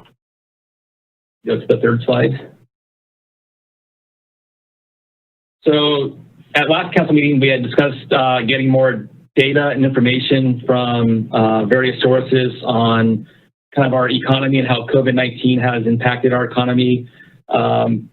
We have data from Solano County. A lot of the information that we have is not at the city level. Unfortunately, we can't get into that granular level just yet as far as how COVID-19 has directly impacted Vacaville, other than the unemployment rate, which is at 14%, which is actually less than most Solano County cities throughout the county. So there's been a total loss of 17,000 jobs in the county. In attachment 2 of the staff report, it kind of details the key industries that have lost the most jobs. Hospitality, as you can imagine, is at the forefront of that. Retail, food establishments, transportation and utility industry is actually the second most, with 2,900 jobs lost. Leisure, hospitality, retail industry lost 5,800 jobs in the county. Professional business services of various sorts have lost a lot of jobs. Education and health services is another industry that's been impacted by COVID-19. So our unemployment rate, as mentioned, is 14%. A lot of businesses that I've spoken to have had a lot of sole proprietors be hit disproportionately hard as a result of COVID-19. A lot of our sole proprietors are located in downtown Vacaville, where we have approximately 257 sole proprietors within the Business Improvement District. These are people working in hair salons and other establishments throughout downtown Vacaville. But amongst the bad news, there's also some good news. Our unemployment insurance rate has declined for 4 consecutive weeks, and 80% of unemployment insurance claimants expect to be recalled to their previous job. So some kind of hopefully glimmer of hope and some light at the end of the tunnel as we move forward from this. We go to the next slide, Crystal. So we had discussed using CDBG funds for a possible small business assistance program.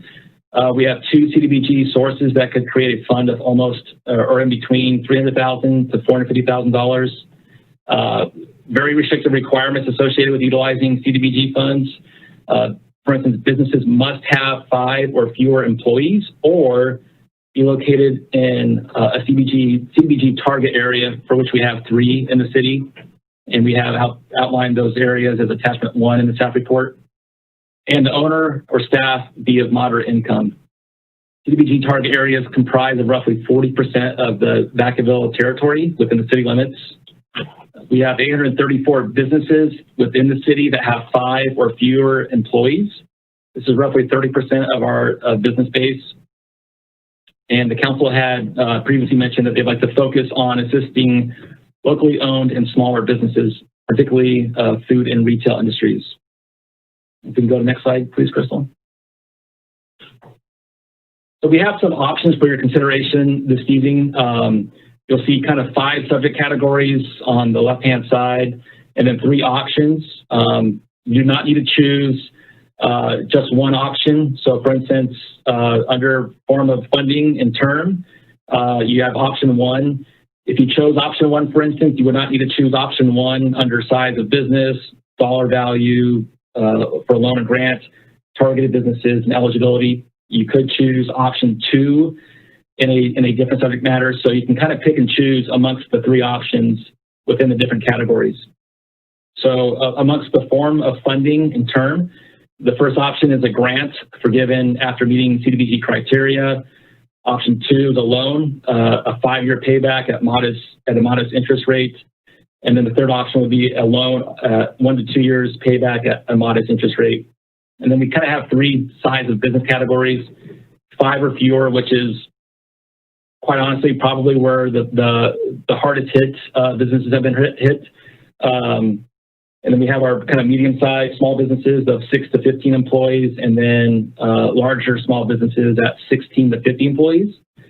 Kind of 3 levels of possible loans or grants that we could pursue would be kind of a smaller loan package at $7,500. Second option is a little bit higher at $10,000, and then a $15,000 loan or grant could be made available to businesses. As far as targeting businesses, we're now moving into stage 3 towards the end of this week. Friday is going to be a big day for a lot of California cities, including us. So do we want to target only stage 2, which has been open for the last 3 or 4 weeks? Stage 3, which is now slowly opening, or do we want to help both stage 2 and 3 businesses? And then eligibility, if the council has a preference on whether or not a business has already received SBA loans, has not received SBA loans, or has received loans already but not SBA loans, that's for your consideration as well. We'd also like to discuss the Senior Meals Program. If we could go to the next slide, please, Crystal. Staff provided an update at the last City Council meeting on the Senior Meals Program and Hotline Program in Vacaville. Program started immediately after the shelter-in-place ordinance took an effect in March. Our Senior Meals Program is built on donations and volunteers, and they really make up the backbone of the program. To date, the program has helped 450 seniors, and the city recommends council continue the program through July 31st of this year, a cost of roughly $12,600, which would utilize CDBG funding. We can go to the next slide, Crystal. So our recommendation this evening is to provide staff with direction on the use of CDBG funds for a Vacaville Small Business Assistance Program and identify the preferred allocation of those funds. If council is agreeable to the funding of a Small Business Assistance Program and a Senior Meals Program, staff will come back at the June 23rd council meeting to bring an action item forward for your consideration. And with that, we're happy to answer any questions. Thank you very much. I'll start with Councilmember Mashburn. Thank you, Mr. Mayor. I don't have any specific questions. I just would ask if we could go back to the slides again. I'd like to go back to the options. There you go. I think that out of all of these options, I think I would like to make a Franken option in that I don't really want to do a grant so much as a loan. So I would be looking at option 2. Exactly. But I would also like to include 5 employees or less. So I would like to take this from up to 15, I would like to say up to 15 employees, I guess. The maximum is fine. I would like it to be stage 2 and stage 3, and they have not received any previous SBA loans.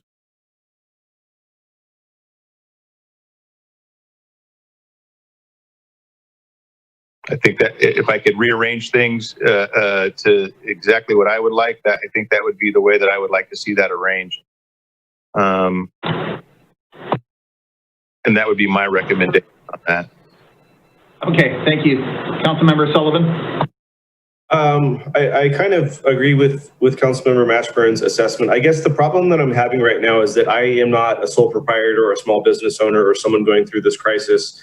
And I know working in my day job with the Great Plates Delivered program, the criteria to qualify for benefits is absolutely insane, and it's super hard and complicated. It's almost to the point where it's not even worth applying. So I almost don't want to pick something tonight, not being informed by local business voice, and select some sort of option that sounds good here for my council seat, but makes absolutely no sense to local businesses. So I guess my question to Tim is, have you run this by maybe the BID or Chamber of Commerce or local business owners? I mean, we had some really good comments, I believe, from Brooke Fox a couple of weeks ago about how like $6,000–7,000 would go tremendously far in a grant. I guess I just don't want to pick something that sounds good to me from this seat, having no context for what would actually help business owners. And, you know, most of the sole proprietors in town have less than 5 employees. So we're kind of contradicting and kind of making weird kind of locks in places. I do sort of agree that we should focus on stage 3. But also a lot of our stage 2 businesses, man, they're on the ropes. They need a little bit of help. So I'm sort of paralyzed by the fact that I don't necessarily know what the best option is, and I don't want to create something that's sort of a catch-22. Tim, do you have business voice informed on this? And I have a comment on the senior program in just a second, but I wanted you to answer that first. Sure. Thank you, Councilmember Sullivan. We're on an ongoing dialogue with the quote-unquote Big Four, where the city meets with Visit Vacaville, the downtown Vacaville Business Improvement District, and the Chamber to discuss best ways that we can assist businesses. And we have these meetings pretty much weekly. And this morning, I sat in on the downtown Vacaville Business Improvement District directors meeting, and you know, a lot of the businesses are still hurting, obviously, in downtown, for instance, and they're seeking kind of money that would cover their rent. A lot of them already have maybe PPP, but they need some sort of assistance with rent. And the sole proprietors from downtown are really the ones that have been directly impacted for a lot of reasons. And then working with the chamber kind of on a more citywide level, kind of identifying the needs of businesses. We've actually kind of pinpointed what kind of dollar amount that, you know, a lot of businesses are seeking. And it seems to be in that $10,000 to $15,000 range. So we've had, a series of ongoing discussions with the BID, Visit Vacaville, and the Chamber about our business needs. So I mean, the presentation that the city manager shared with us the other day from the Solano EDC, Dr. Eiler really pointed out that like your main streets are what's going to get hit the hardest. It's going to take the longest time for them to recover. They're the ones that get hit the worst. So, I mean, I really want to design a package that works for those folks. And so I still don't necessarily know if I feel like we're setting up a program that is kind of untangible. So I would really like to see if we can get some feedback on the options from the Big Four and get advised by them in terms of what they think will work for their members. Because I just don't know. And I don't want to set up some catch-22 program that sounds good on paper, but there's a loophole that prohibits them. So, I mean, I don't want to take any more time because they need the help now, but I'm not necessarily sure if I'm comfortable picking an option tonight. And I'll go with the will of the council, but I want to make sure it's effective. And then my comment on the senior meals program, I'm very supportive of that, and I appreciate the volunteers and the coordinators and the Parks and Rec staff who are working on that. I do think to some extent the COVID crisis has kind of uncovered this senior nutrition and senior feeding crisis that we have across the nation. And there are a lot of folks that, regardless of shelter in place or COVID, probably need some help getting meals or some help with food security. So I would also like to see if maybe staff could bring up a plan, or maybe they don't need to bring it back, some sort of way to transition folks to Meals on Wheels, to CalFresh, to other food delivery methods, to the storehouse that Vice Mayor Beatty runs, to other food contribution distribution systems. And if there is any sort of city contribution needed to kind of fortify those systems, whether or not we have a shelter in place. And those are my comments. Vice Mayor Beatty. I'd like to thank the Councilman Mashburn and Councilman Sullivan for their comments, because I'm not going to be able to create anything original here, because I agree almost word for word what both of them said. The option that Councilman Mashburn is describing, I think, is the best option. I do think, however, as Councilman Sullivan was describing, we probably need some input from outside of just our budget constraints or our vision internally, what's going to be the best for everyone, and get some outside input as well. And my comments would be, I would like to keep it with stage 2, stage 3. I would like it to be a loan. I would like it to be up to 15, not just limiting it from 6 to 15, just like Mashburn spoke. And yeah, if they've had any other assistance, I think that, we're trying to help folks that need the assistance and didn't get other assistance. But I'm open to the other council members trying to get more information. Although, I don't want to continue to drag this on, because we're going to be up 100% running by the time we get this program running. It's a great program. I'm glad that we brought it up. I'm glad we have conversations about it, but I'd like to start bringing it home. And that would be my recommendation. If you want to bring it back one more time and give us some outside information, I think I'd be fine with that too. Councilmember Harris. Thank you. I have a question about the CDBG criteria, where you have forgiven after meeting the CDBG criteria. So what does that mean? Are there other CDBG funds that are, have been used, such as housing or what have you, that there isn't a payback? So can you explain that? I know we give CDBG funds to like the Boys and Girls Club, the 11, things like that. That's really just a grant. But are there other loans out there that are actually forgiven? I want to know that first. Yep, this is Emily Cantu, the Housing Services Director. And as far as CDBG goes, you do have the option with those funds to provide small business assistance as either a grant or a loan. So let me ask this. What does modest interest rate mean? Thank you, Councilwoman Harris. This is Tim Padden. It depends. We, some cities have 0% interest loans. Others have 0.25%. They're really, really low interest. I mean, below market value. So it depends on the city. So I think that needs to be identified, and what we're trying to do is help business. So if there's a loan with a 0%, I mean, we can go out and buy a vehicle for 0%, right? So to me, it seems like, a 0% interest rate would be appropriate, since we're trying to help the businesses. I do think that even though there's 834 businesses with 5 or fewer, we've got like 2,700 businesses. So I think the 1 to 15 employees, like my fellow council members have identified, I think that would be appropriate. I do believe the 15,000, should be the maximum. I prefer the stage 2 and stage 3. And I do prefer that they have not received SBA loans yet.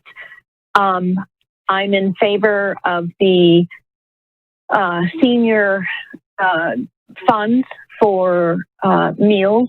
I do think we need to take a look at, as Councilmember Sullivan and maybe Beatty also said, we need to figure out, you know, how we connect seniors on a regular basis after these funds run out, because there does seem to be that gap. So those are my comments. I really would not like to wait another 2 weeks. I'd rather move forward now. While we may not have had specific input, I think you're going to get different input depending on which organization you talk to. So I'm comfortable making a decision now, if the rest of you are, but that's my input. Thank you. Can we maybe walk through each category and then come to consensus on each category, and then maybe let staff go back, share with the big four, and as long as what their proposal is meets our max, they could go forward? Yeah, Councilmember Sullivan, if I could just say real quickly, we have had a dialogue with the other three entities that the big four are kind of a part of. So Visit Vacaville, Downtown Vacaville Business Improvement District, and the Chamber about these options. And so they are completely aware of these options that are laid out tonight.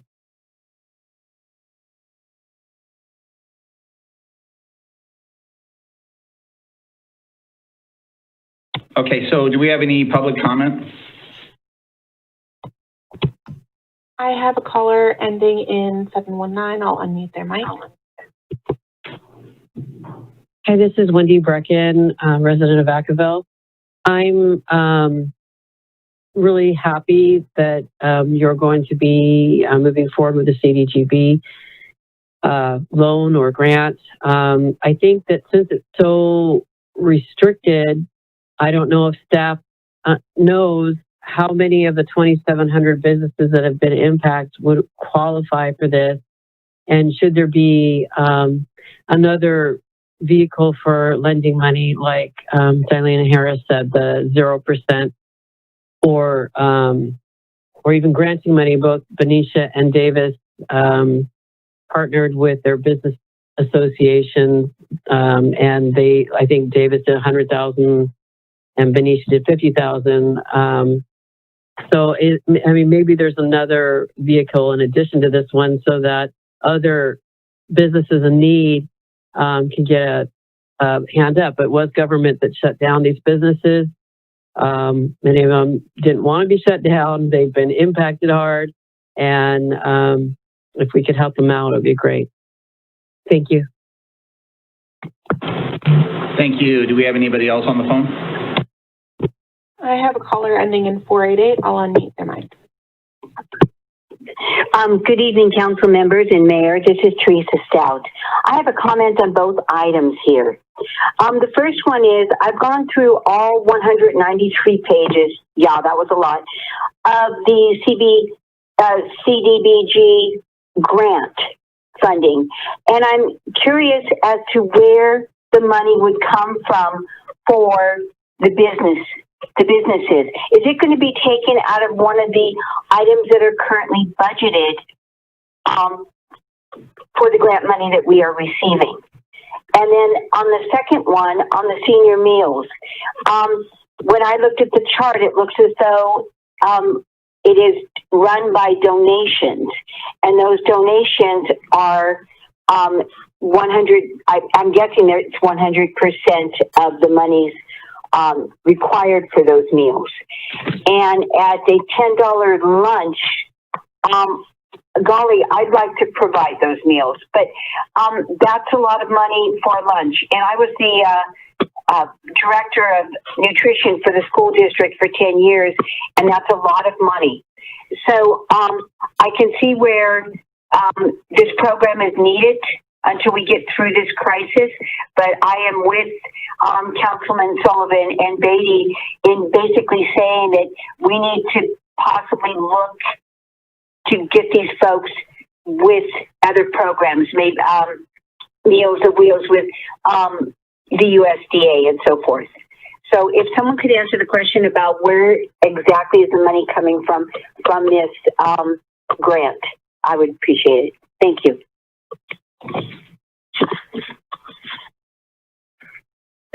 Would you like me to respond to the question, Mayor? Yes, please. Thank you.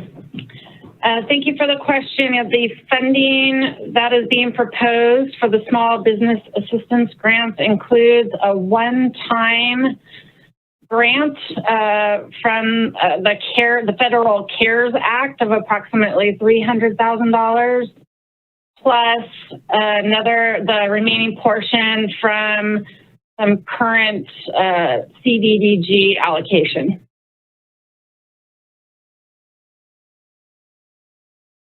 Okay, thank you. Do we have any other callers? No hands. Okay.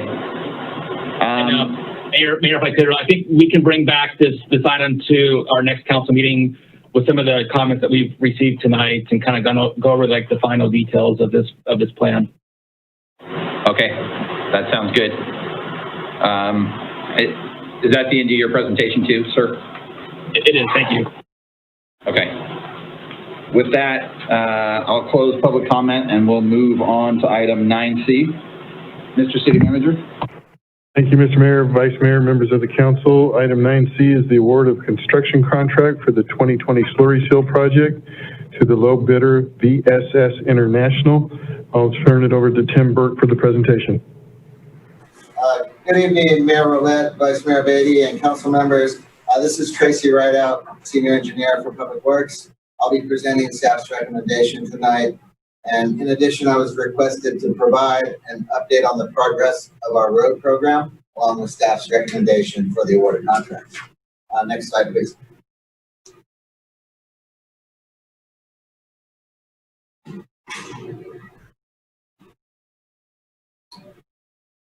Am I on?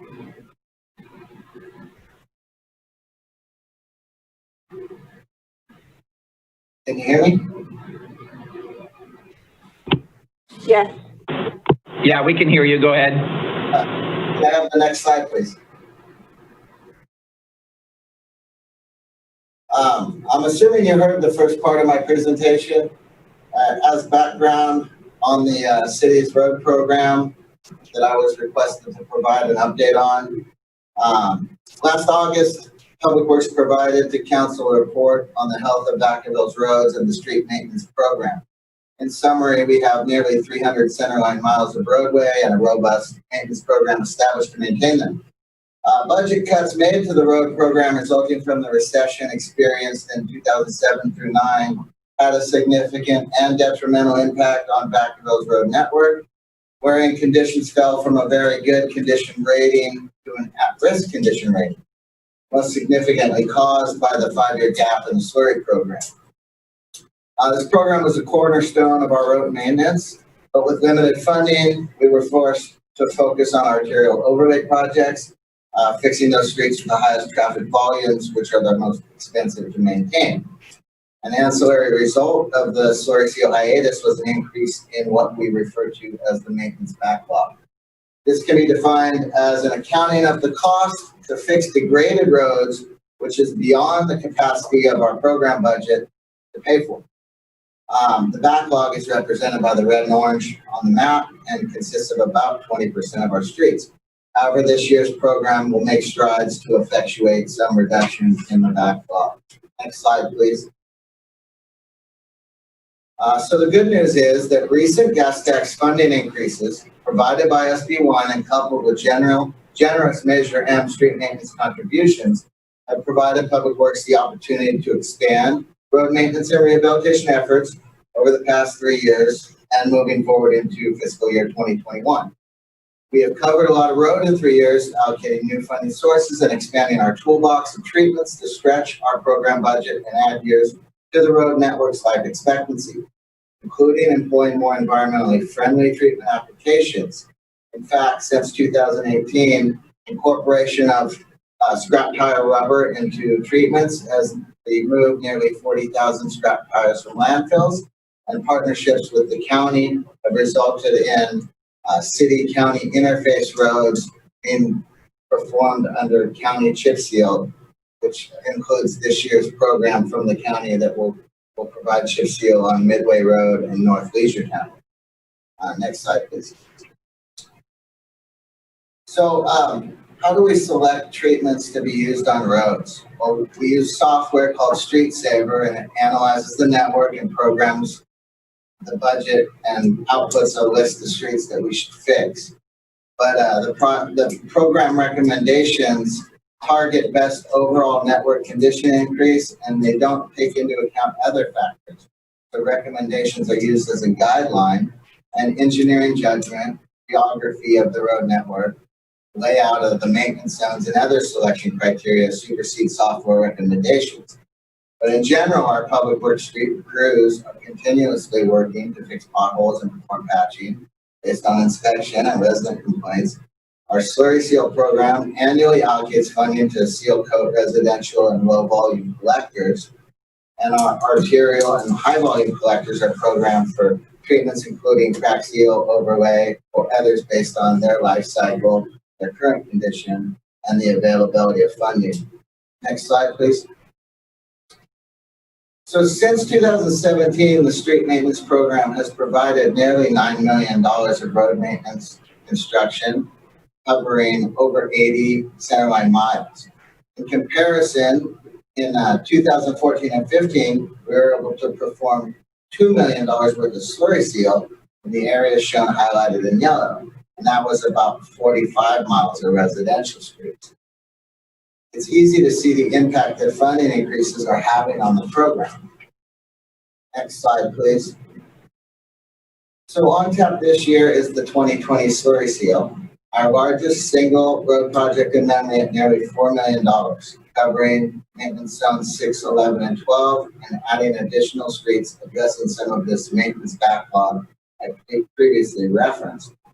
The project includes about 16 or 15 miles of slurry seal at $1.6 million. It includes about $2 million of an asphalt rubber cave seal covering over 10 miles. And it includes rehabilitation of Keating Park parking lot and 2 downtown parking lots, the Maximum Fitness lot north of Main Street and the large parking lot behind Merchant and Main Restaurant east of Merchant Street.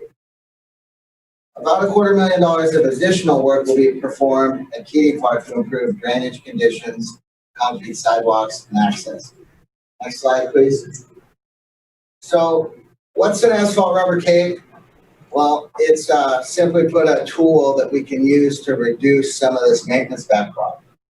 It's a treatment that blends liquid asphalt and tire-derived crumb rubber.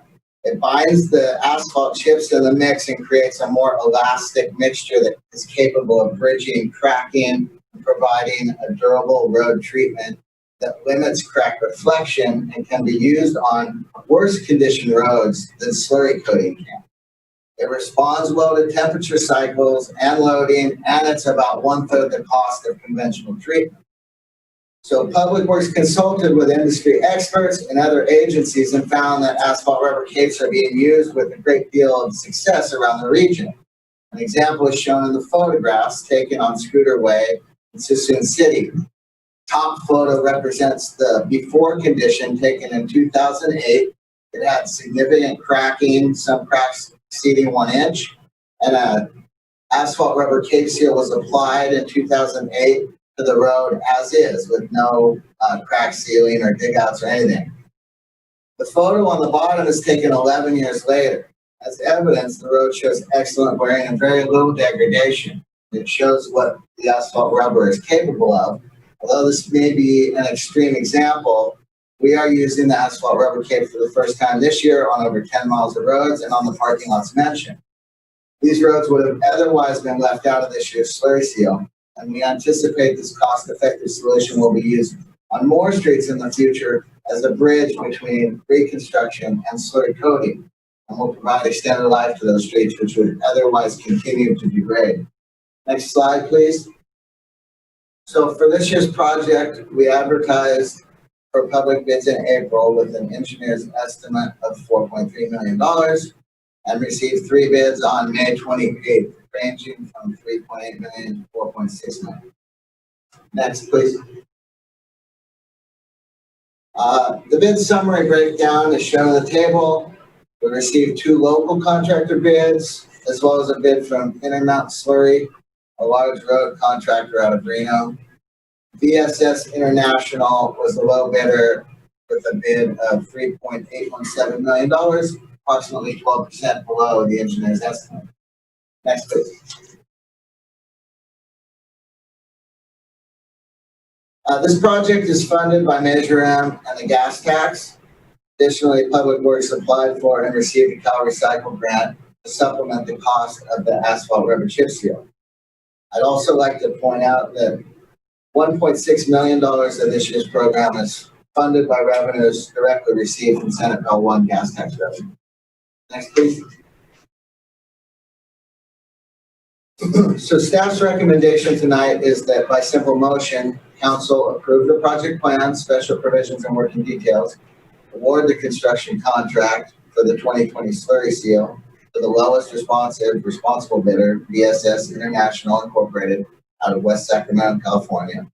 Authorize the Director of Public Works to execute the contract in the amount of $3.817 million.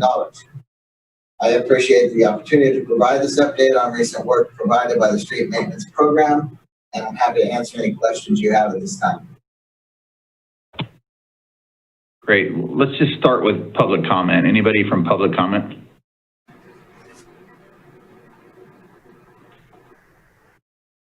I have a hand from Shannon Danley. I'll unmute the mic.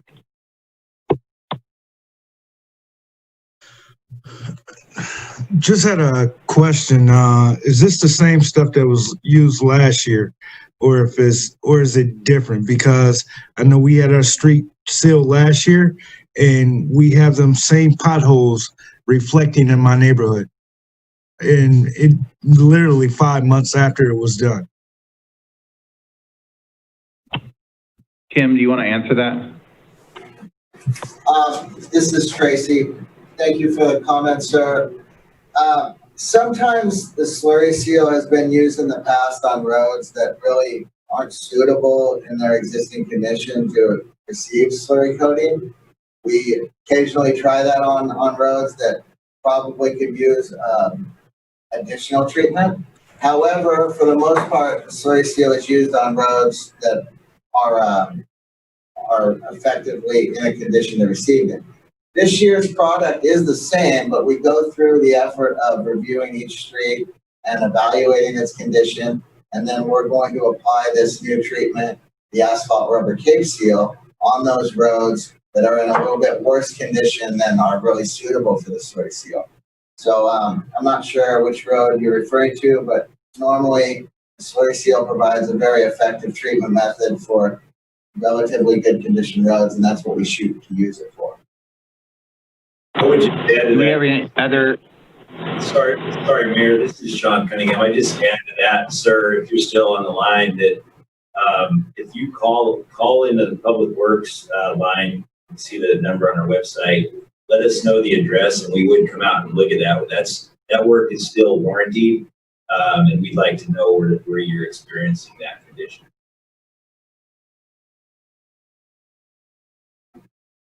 Okay, do we have anybody else on the line?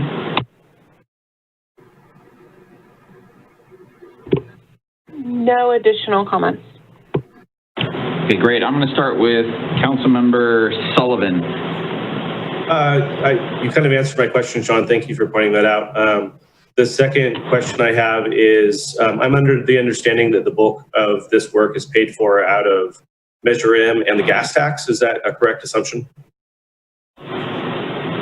The funding comes from Measure M, street supplement, and also the gas tax. Great, thank you. So I like to point out, there was a lot of commotion about the gas tax, and just point out these are local tax dollars at work. And a lot of folks said it was just going back to Sacramento, and maybe some of it did, but we are paving Vacaville streets with gas tax and Measure M. So thank you, Vacaville voters and taxpayers. Councilmember Harris. No comments, thank you. I will entertain motion. I move approval of the contract by simple motion. I got Beatty moved. Motion by Mashburn, seconded by Mashburn, moved by Beatty. Can I have a roll call vote, please? Councilmember Harris? Yes. Councilmember Mashburn? Aye. Councilmember Sullivan? Yes. Vice Mayor Beatty? Aye. Mayor Roulette? Aye. We'll move to item 9D. Mr. City Manager? Thank you, Mr. Mayor, Vice Mayor, members of the council. Item 9D is a resolution adopting a temporary outdoor dining program in response to the impacts of COVID-19. Our Economic Development Manager, Tim Patton, will be making the presentation. Thank you, Mr. City Manager. Good evening, Mayor, Vice Mayor, and council members. Tonight I'd like to talk about our outdoor dining pilot program. A lot of cities are doing this throughout California. It's an innovative way to really help our food industry in Vacaville. Obviously, COVID-19 has had a detrimental impact on a lot of our restaurants and food establishments, and it's a very creative mechanism to help assist this. Go next slide, Crystal. So at the May 26th council meeting, Mayor Ron Roulette announced that he would like to implement an outdoor dining program for Vacaville restaurants. Restaurants have been, as I just mentioned, adversely impacted economically for 3 months due to COVID-19. The state of California has reopened most of stage 2 businesses, and as we enter stage 3 this week, we're going to see a lot more businesses open up. And social distancing, even as these businesses reopen, social distancing measures will need to be practiced, and it's much more attainable in outdoor environments to have that 6-foot distance.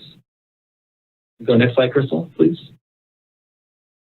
So tonight, we're seeking council approval to allow outdoor dining. This would be kind of re-implementation of the city's sidewalk cafe program from 2018 to allow downtown restaurants to dine on sidewalks. A sidewalk permit application would be required. It would be approved as an administrative permit process. Outdoor dining on sidewalks would remain in effect until the end of this year, December 31st of 2020. Applicants must adhere to the sidewalk standards and procedures. That's attachment 1 of the staff report. Applications must be signed by the owner of the property or an authorized agent of the property, in addition to the business owner. As part of this application process, the city is not requiring a fee as part of the application process. The next slide, Crystal, please. Like the boundary you'll see for the downtown outdoor dining program, it's highlighted in blue. You can see that on the map. And this is consistent with the general plan's boundary for downtown Vacaville. It's very consistent also with the downtown Vacaville Business Improvement District's boundary. Next slide, please, Crystal. So as far as the outdoor dining, a citywide outdoor dining program is still in the works, and we envision bringing back the final details of a citywide outdoor dining program at our next council meeting on June 23rd. In addition to sidewalks, you would have dining on street parking, which would include the implementation of parklets, which we'll talk about in a second, shopping center parking, and civic areas. Next slide, please, Crystal. Just kind of some illustrations of what outdoor dining could look like in downtown Vacaville and then ultimately citywide.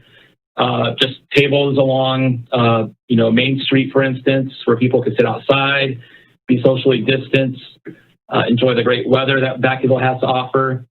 It's really kind of a health and economic boost to the restaurants to have this type of seating. Next slide, please, Crystal. So as mentioned earlier, parklets, the city wants to encourage the use of parklets with outdoor dining. Parklets are places where on-street parking spaces are level with sidewalks, and they provide seating for kind of casual pedestrians walking down the street or patrons of a restaurant. Most bigger cities have these in some form, and they're kind of filtering into medium-sized cities such as us, and then even smaller cities. And they're just a great amenity for especially a downtown environment to have. And we will present this concept in further detail at the June 23rd council meeting. Next slide, please, Crystal. So our recommendation this evening is to have council approve resolution adopting and re-implementing the sidewalk cafe program and direct staff on a citywide outdoor dining program to come back to city council as an action item at the June 23rd council meeting. With that, I'm happy to entertain any questions.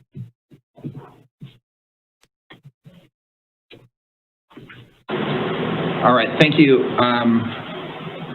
Obviously, I know every council member wants to help our restaurants. I think every council member wants this to move forward. I really wish tonight we had the ability just to say yes. I know we're gonna have the ability to say yes to half, but I do appreciate all the hard work. I know it takes time to get these things implemented. There's lots of things to look at. I want to put a rush on it because our restaurants are hurting by only opening up a percentage. However, I would really like us to get it out there and get it done. Waiting 2 more weeks is 2 more weeks of our restaurants not being at full capacity or not being able to get closer to full capacity. But I do appreciate the work, and I know we have to make sure that we're doing it legally and making sure that we're not obstructing ADA. And, obviously I think every council member is going to agree with me tonight that we're excited. We want to open this up. We want to get it done. I wish we could be doing citywide now, but I guess we'll have that back here shortly. I'll move to Councilmember Harris. I'm totally in favor of this. I think my only concern is, are we talking about, actually closing off the street downtown? And do we know if that's in the thinking here, which I think the mayor mentioned that last time? I'm just concerned about businesses that, rely on people coming in and out of their business during the day. And so if we're going to look at closing the streets, would it be only in the evening when those other businesses are closed? Or, how would we actually navigate that right now?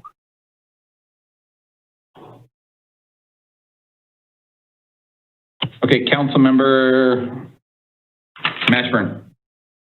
Yeah, I don't have any questions at this time, and you're right, Mr. Mayor. I absolutely support this. I like you, wish we could just take it citywide right now, but I understand the need for restraint. But I do support this going forward. But I have no questions at this time. Perfect. Councilmember Sullivan. Pretty much ditto. I'm wondering if is there any way that we can ask the city attorney if we can make some sort of loose motion that will allow them to move quicker? Yeah,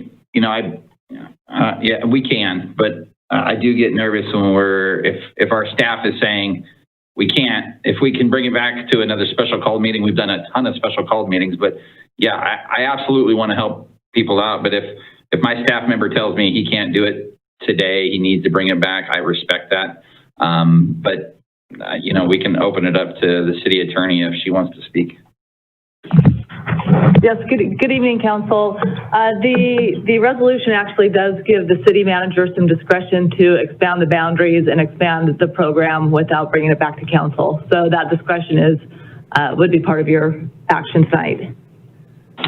Well then, yeah, I think that, and if I understand you correctly, I think, and I believe all the council members will say yes, but in the motion tonight, can we just say that we approve it and we approve the city manager moving forward before our next city council meeting, doing a citywide once the staff has the information they need?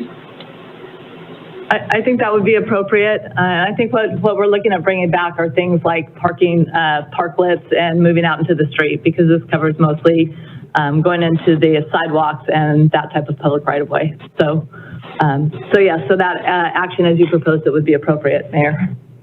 So what I'll ask Councilmember Sullivan is, after I close public comment, why don't you make the motion and give the city manager the ability to do it without bringing it back to us, if you would, for me. Yeah, sounds good. And with that, I'll open it up to public comment. Is there anybody for public comment?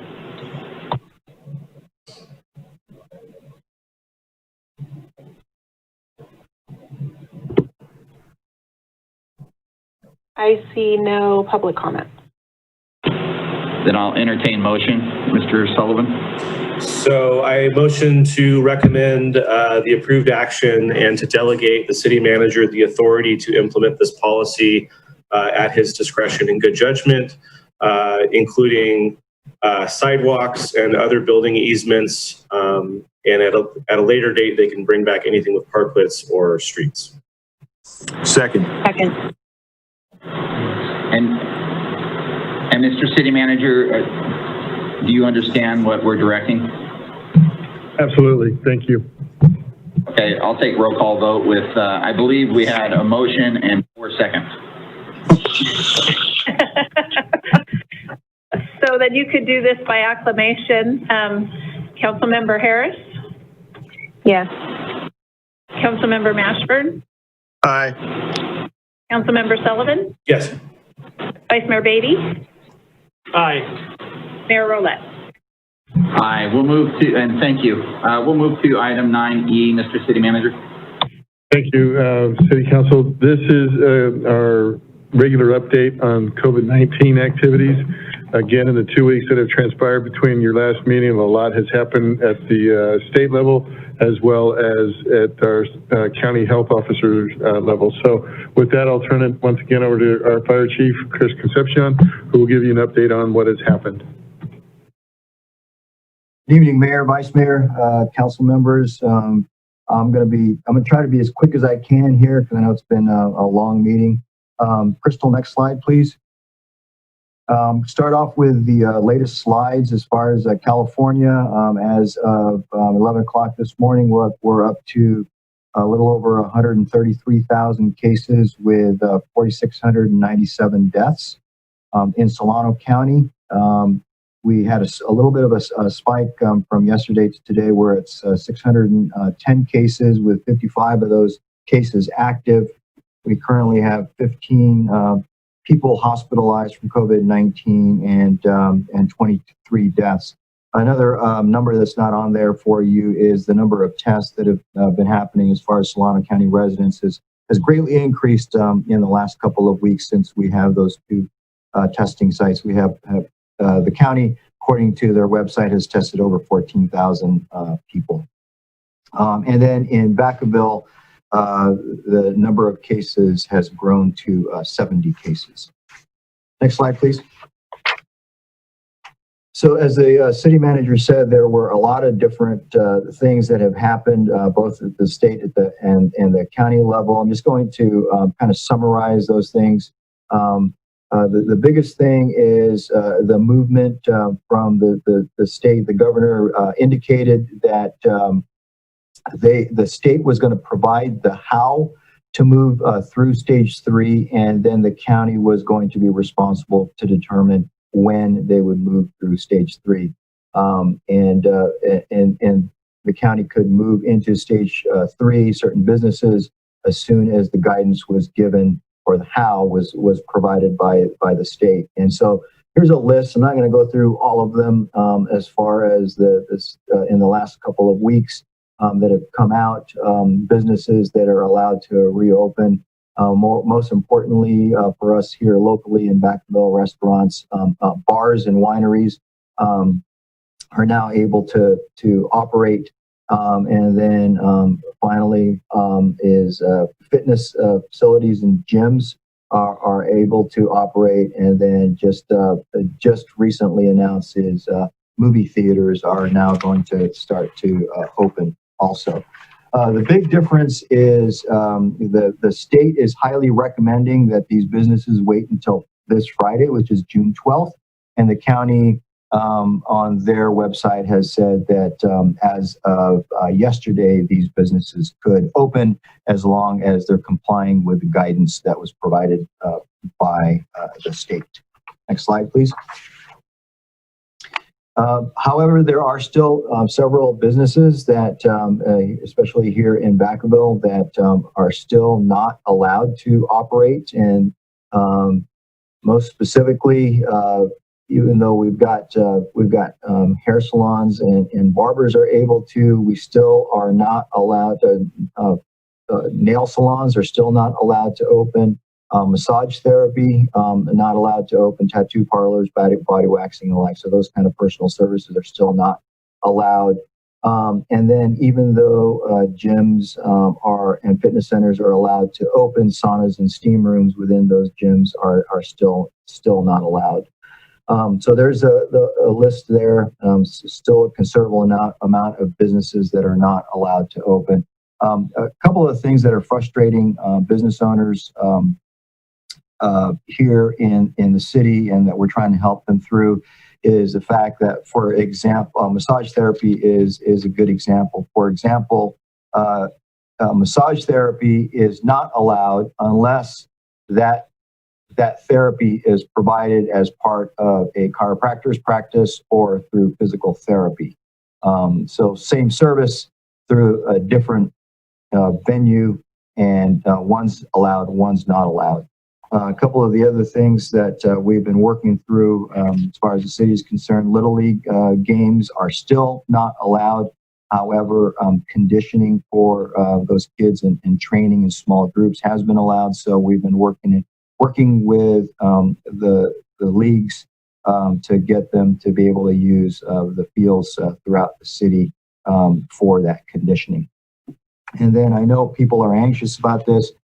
We're still waiting on a final word as far as whether or not we are able to open Graham Aquatic Center. I know we can't open it for general purpose swimming. However, there's some confusion both at the state level and county level as to whether or not we are able to open it up for lap swimming and for training purposes. And we're still awaiting a final answer on that. Next slide, please, Crystal. Just to give you an update, and locally, what we're doing is happy to report that we opened City Hall yesterday finally to walk-in business. I know today was TI Tuesday, and I know that we had a good, happy to report that here, at least here in the fire department, we had a good steady stream of folks coming in to get their plans approved. So that's good news.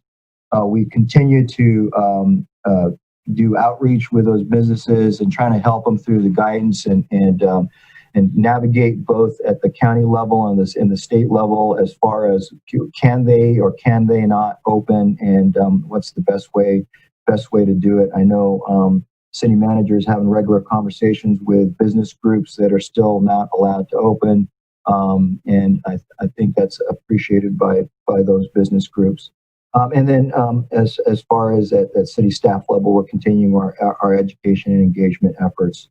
Like I said, I spent a considerable amount of time on the phone with individual business owners trying to help them navigate through the guidelines that have been provided both by the county and the state. At the emergency level, as far as COVID-19, we are still, we've actually cut down the number of meetings that we have as far as the Emergency Operations Center to Mondays and Thursdays as the changes become less, and so that's what we've been able to do is count is reduce the number of meetings that we have. Although we do still have regular discussions as far as assisting our businesses in getting reopened. And that concludes my presentation, and I'd be happy to answer any questions you might have. Thank you very much for the presentation. I was excited to see, and again, I'm going to give credit to our county jumping ahead and opening up the businesses yesterday that were still closed. That was great news, and we were ahead of the state on that one. So, although I've been critical of our county, I also want to praise them when I feel like they're out there doing what we need them to do. Obviously, we still want to move forward and get everything back open as soon as we can. But I do thank you, Chief. With that, I'll move to Councilmember Harris. No comments. Thank you for your report. Councilmember Mashburn. I have no questions or comments. Thank you, Mr. Mayor. Thank you, Chief. Councilmember Sullivan. No comments. Thank you, Chief. Vice Mayor Beatty. I'm sure we don't say it enough, but thank you very much, Chief, for everything that you do, you and your staff. Can we get any public comments, or is anybody there for public comments?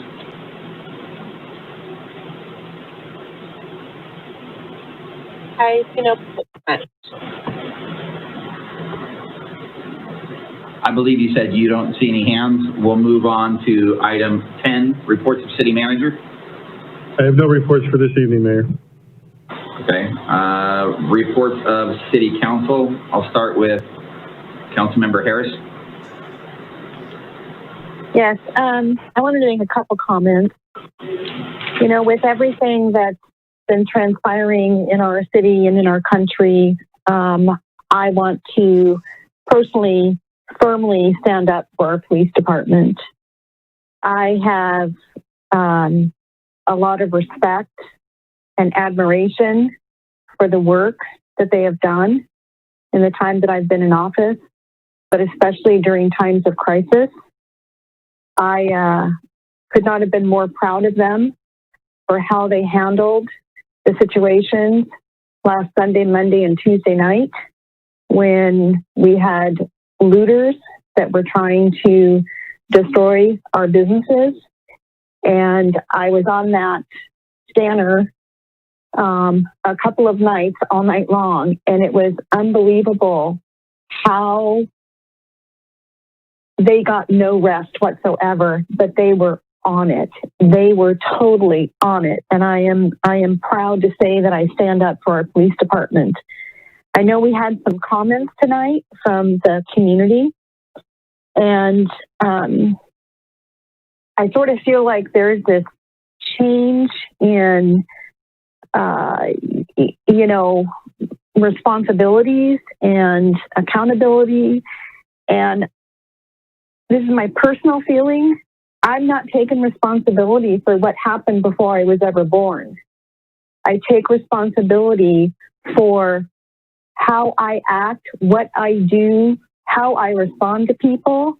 And I believe our community as a whole is kind and generous and caring and compassionate, and we take care of our neighbors, and we take care of our businesses, and we take care of our visitors. I was heartbroken last week over just how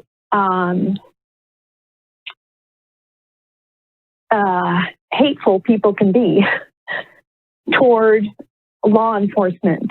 And I can only take responsibility for Vacaville. I believe we have a really outstanding police department. I don't know what happens in other cities, but I take responsibility for what we have here.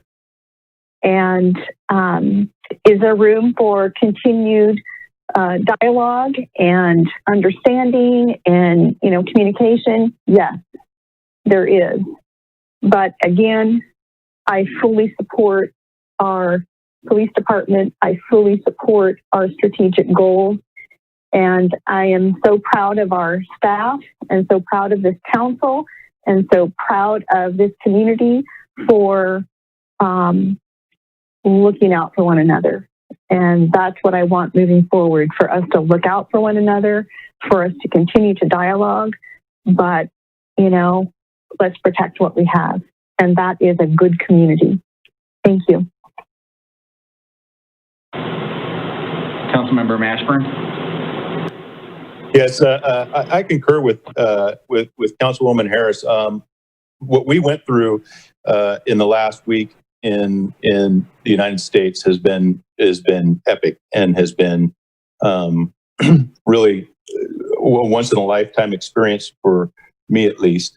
And I have to say that there are changes that we need to make on a national level, but for our city, for the city of Vacaville, I am incredibly proud of our first responders and appreciative of the partnerships we have with other local first responders who came to our aid and who helped us. The Sheriff's Office, the National Guard, the help that we got from the governor there with the National Guard to come to Vacaville and help protect our business assets here, to help protect our citizens.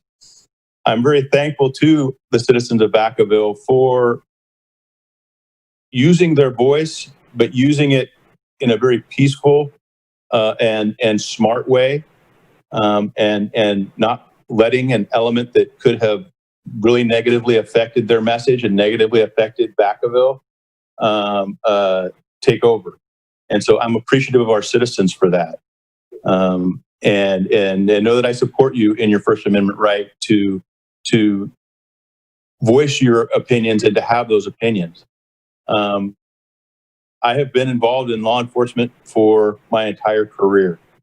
And I can say unequivocally that Vacaville is an agency that has the utmost integrity, that they absolutely work to serve their public, and that I believe that the money that we have invested as a city in our public safety, both our fire and our police, has been money that has been incredibly well spent, because it has allowed us on numerous occasions, and this last one being the looting and some of the riots that happened throughout the Bay Area, to always come out ahead and to always make sure that our citizens are safe and our city is safe. If the citizens of Vacaville, there was a lot of people earlier, not a lot, there were several people earlier who spoke and said that they would like to look at defunding our police agency. And what I would say to that is that our police agency, if you really look at any of the, or have looked at any of the local Bay Area agencies, is one of the few that started early on, long before this incident occurred, integrating social services into their police force. We have social workers who work with at-risk groups within the community and with victims. We have connections to social service programs that our officers are well versed with and refer people to on a regular basis. So we were way ahead of the power curve with regard to having some of those things already in place within our police department in order to offer those services in Vacaville. If our citizens would like to see that augmented and they would like to see those services expanded, that's something we do need to know. And there may be money available for that, but it doesn't need to be money that's taken from the current services that are provided and reallocated. I think the current service levels and the current services that are provided are excellent, and they are the reason that we're where we are at today. So thank you, Vacaville, for again being level-headed and controlled, and being wise about how we performed during this crisis. Thank you to our first responders for how they handled the issues that we went through during this crisis. And hopefully we can move forward together with a good dialogue to help expand those services and to help better serve those areas of our community that we identify that are underserved right now. Thank you. Councilmember Sullivan. I have a couple things. First, a procedural item. Vice Mayor Beatty and myself have been meeting with Supervisor John Vasquez and Supervisor Skip Thompson. We've had two pretty successful meetings now for the homeless 2x2 that the council directed a couple weeks back. Very optimistic based on the dialogue and kind of resetting the relationship per se and kind of where we're headed. We are to the point now where the group has sort of requested that we make some next steps, and that may involve some staff time or possibly some funding or some city action and county action. So I'm hoping to, I'd like to make a motion to get on a future agenda, a discussion for us to discuss homeless services and the outcome of the 2x2, so we could fill in the rest of council and get a direction on how to move forward. Can I get support for that motion? I support it. Okay.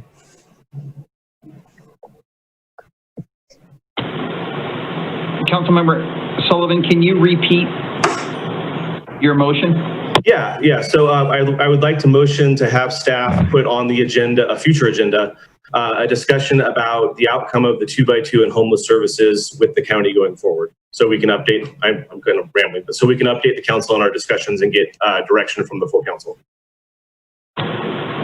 And we had Mashburn and Harris second.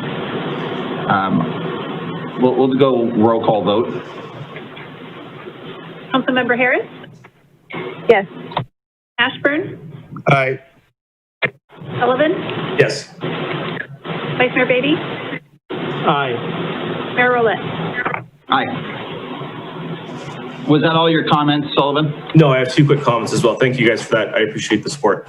My second question was actually a comment to Mr. Danley, I believe. I'm not sure if he's still on the line or not, but Mr. Danley's come to speak to us before about issues he's experienced in the school district. After that discussion, I was reminded by the superintendent and some of my peers on the school board that it was their responsibility and that they would take care of the issue. So I would encourage Mr. Danley and any of the other community members that are listening tonight about that are concerned about issues related to the school district or the school board to attend their school board meeting this Thursday at 6:30 p.m. And to share their concerns with that governing body. And then that being said, systemic racism is a much larger issue, and I hope we can work with the school district to collectively address this together in the future. So I'm hoping he's still on the line and he could make it to the board meeting on Thursday to share his concerns.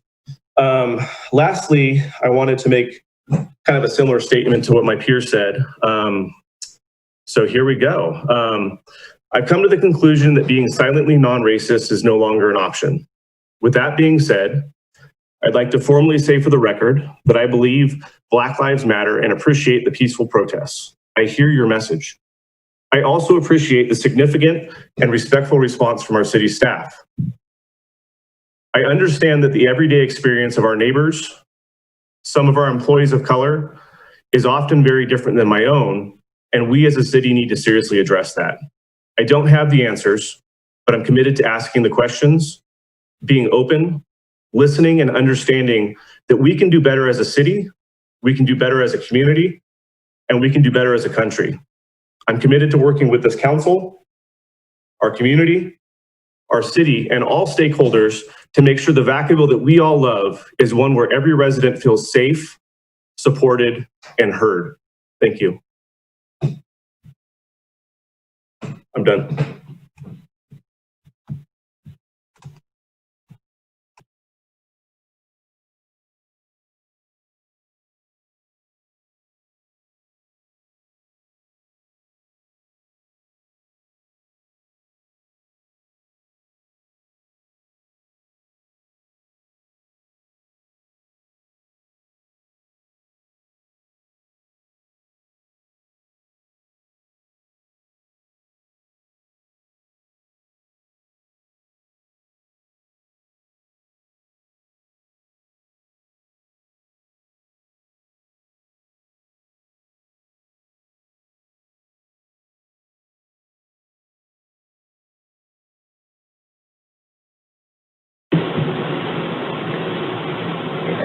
Is public safety. And I thank them very much for what they've done. I didn't hear anything.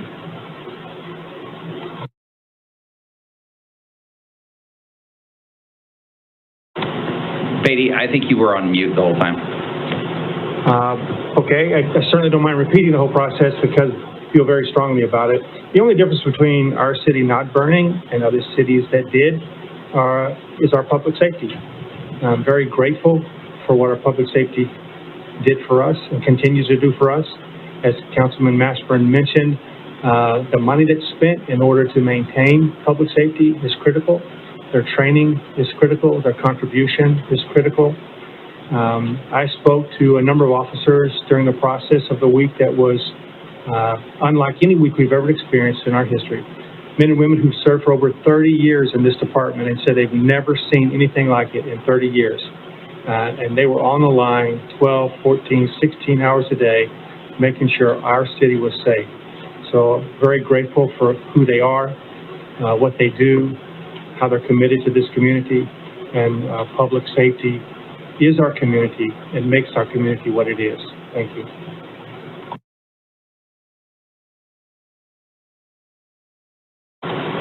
Okay, and I will wrap it up. I just wanted to make a real quick comment. Absolutely thank our police department and our first responders and the National Guard. They came in and saved our city. Our city was under attack, and they put their lives on the line for us. They were out there every day working overtime, making sure that none of our businesses were looted. They were actively pushing people out of town that should not have been here, that were here for bad. Criminals were here that we were making sure did not do anything to our city. So I just applaud all the first responders.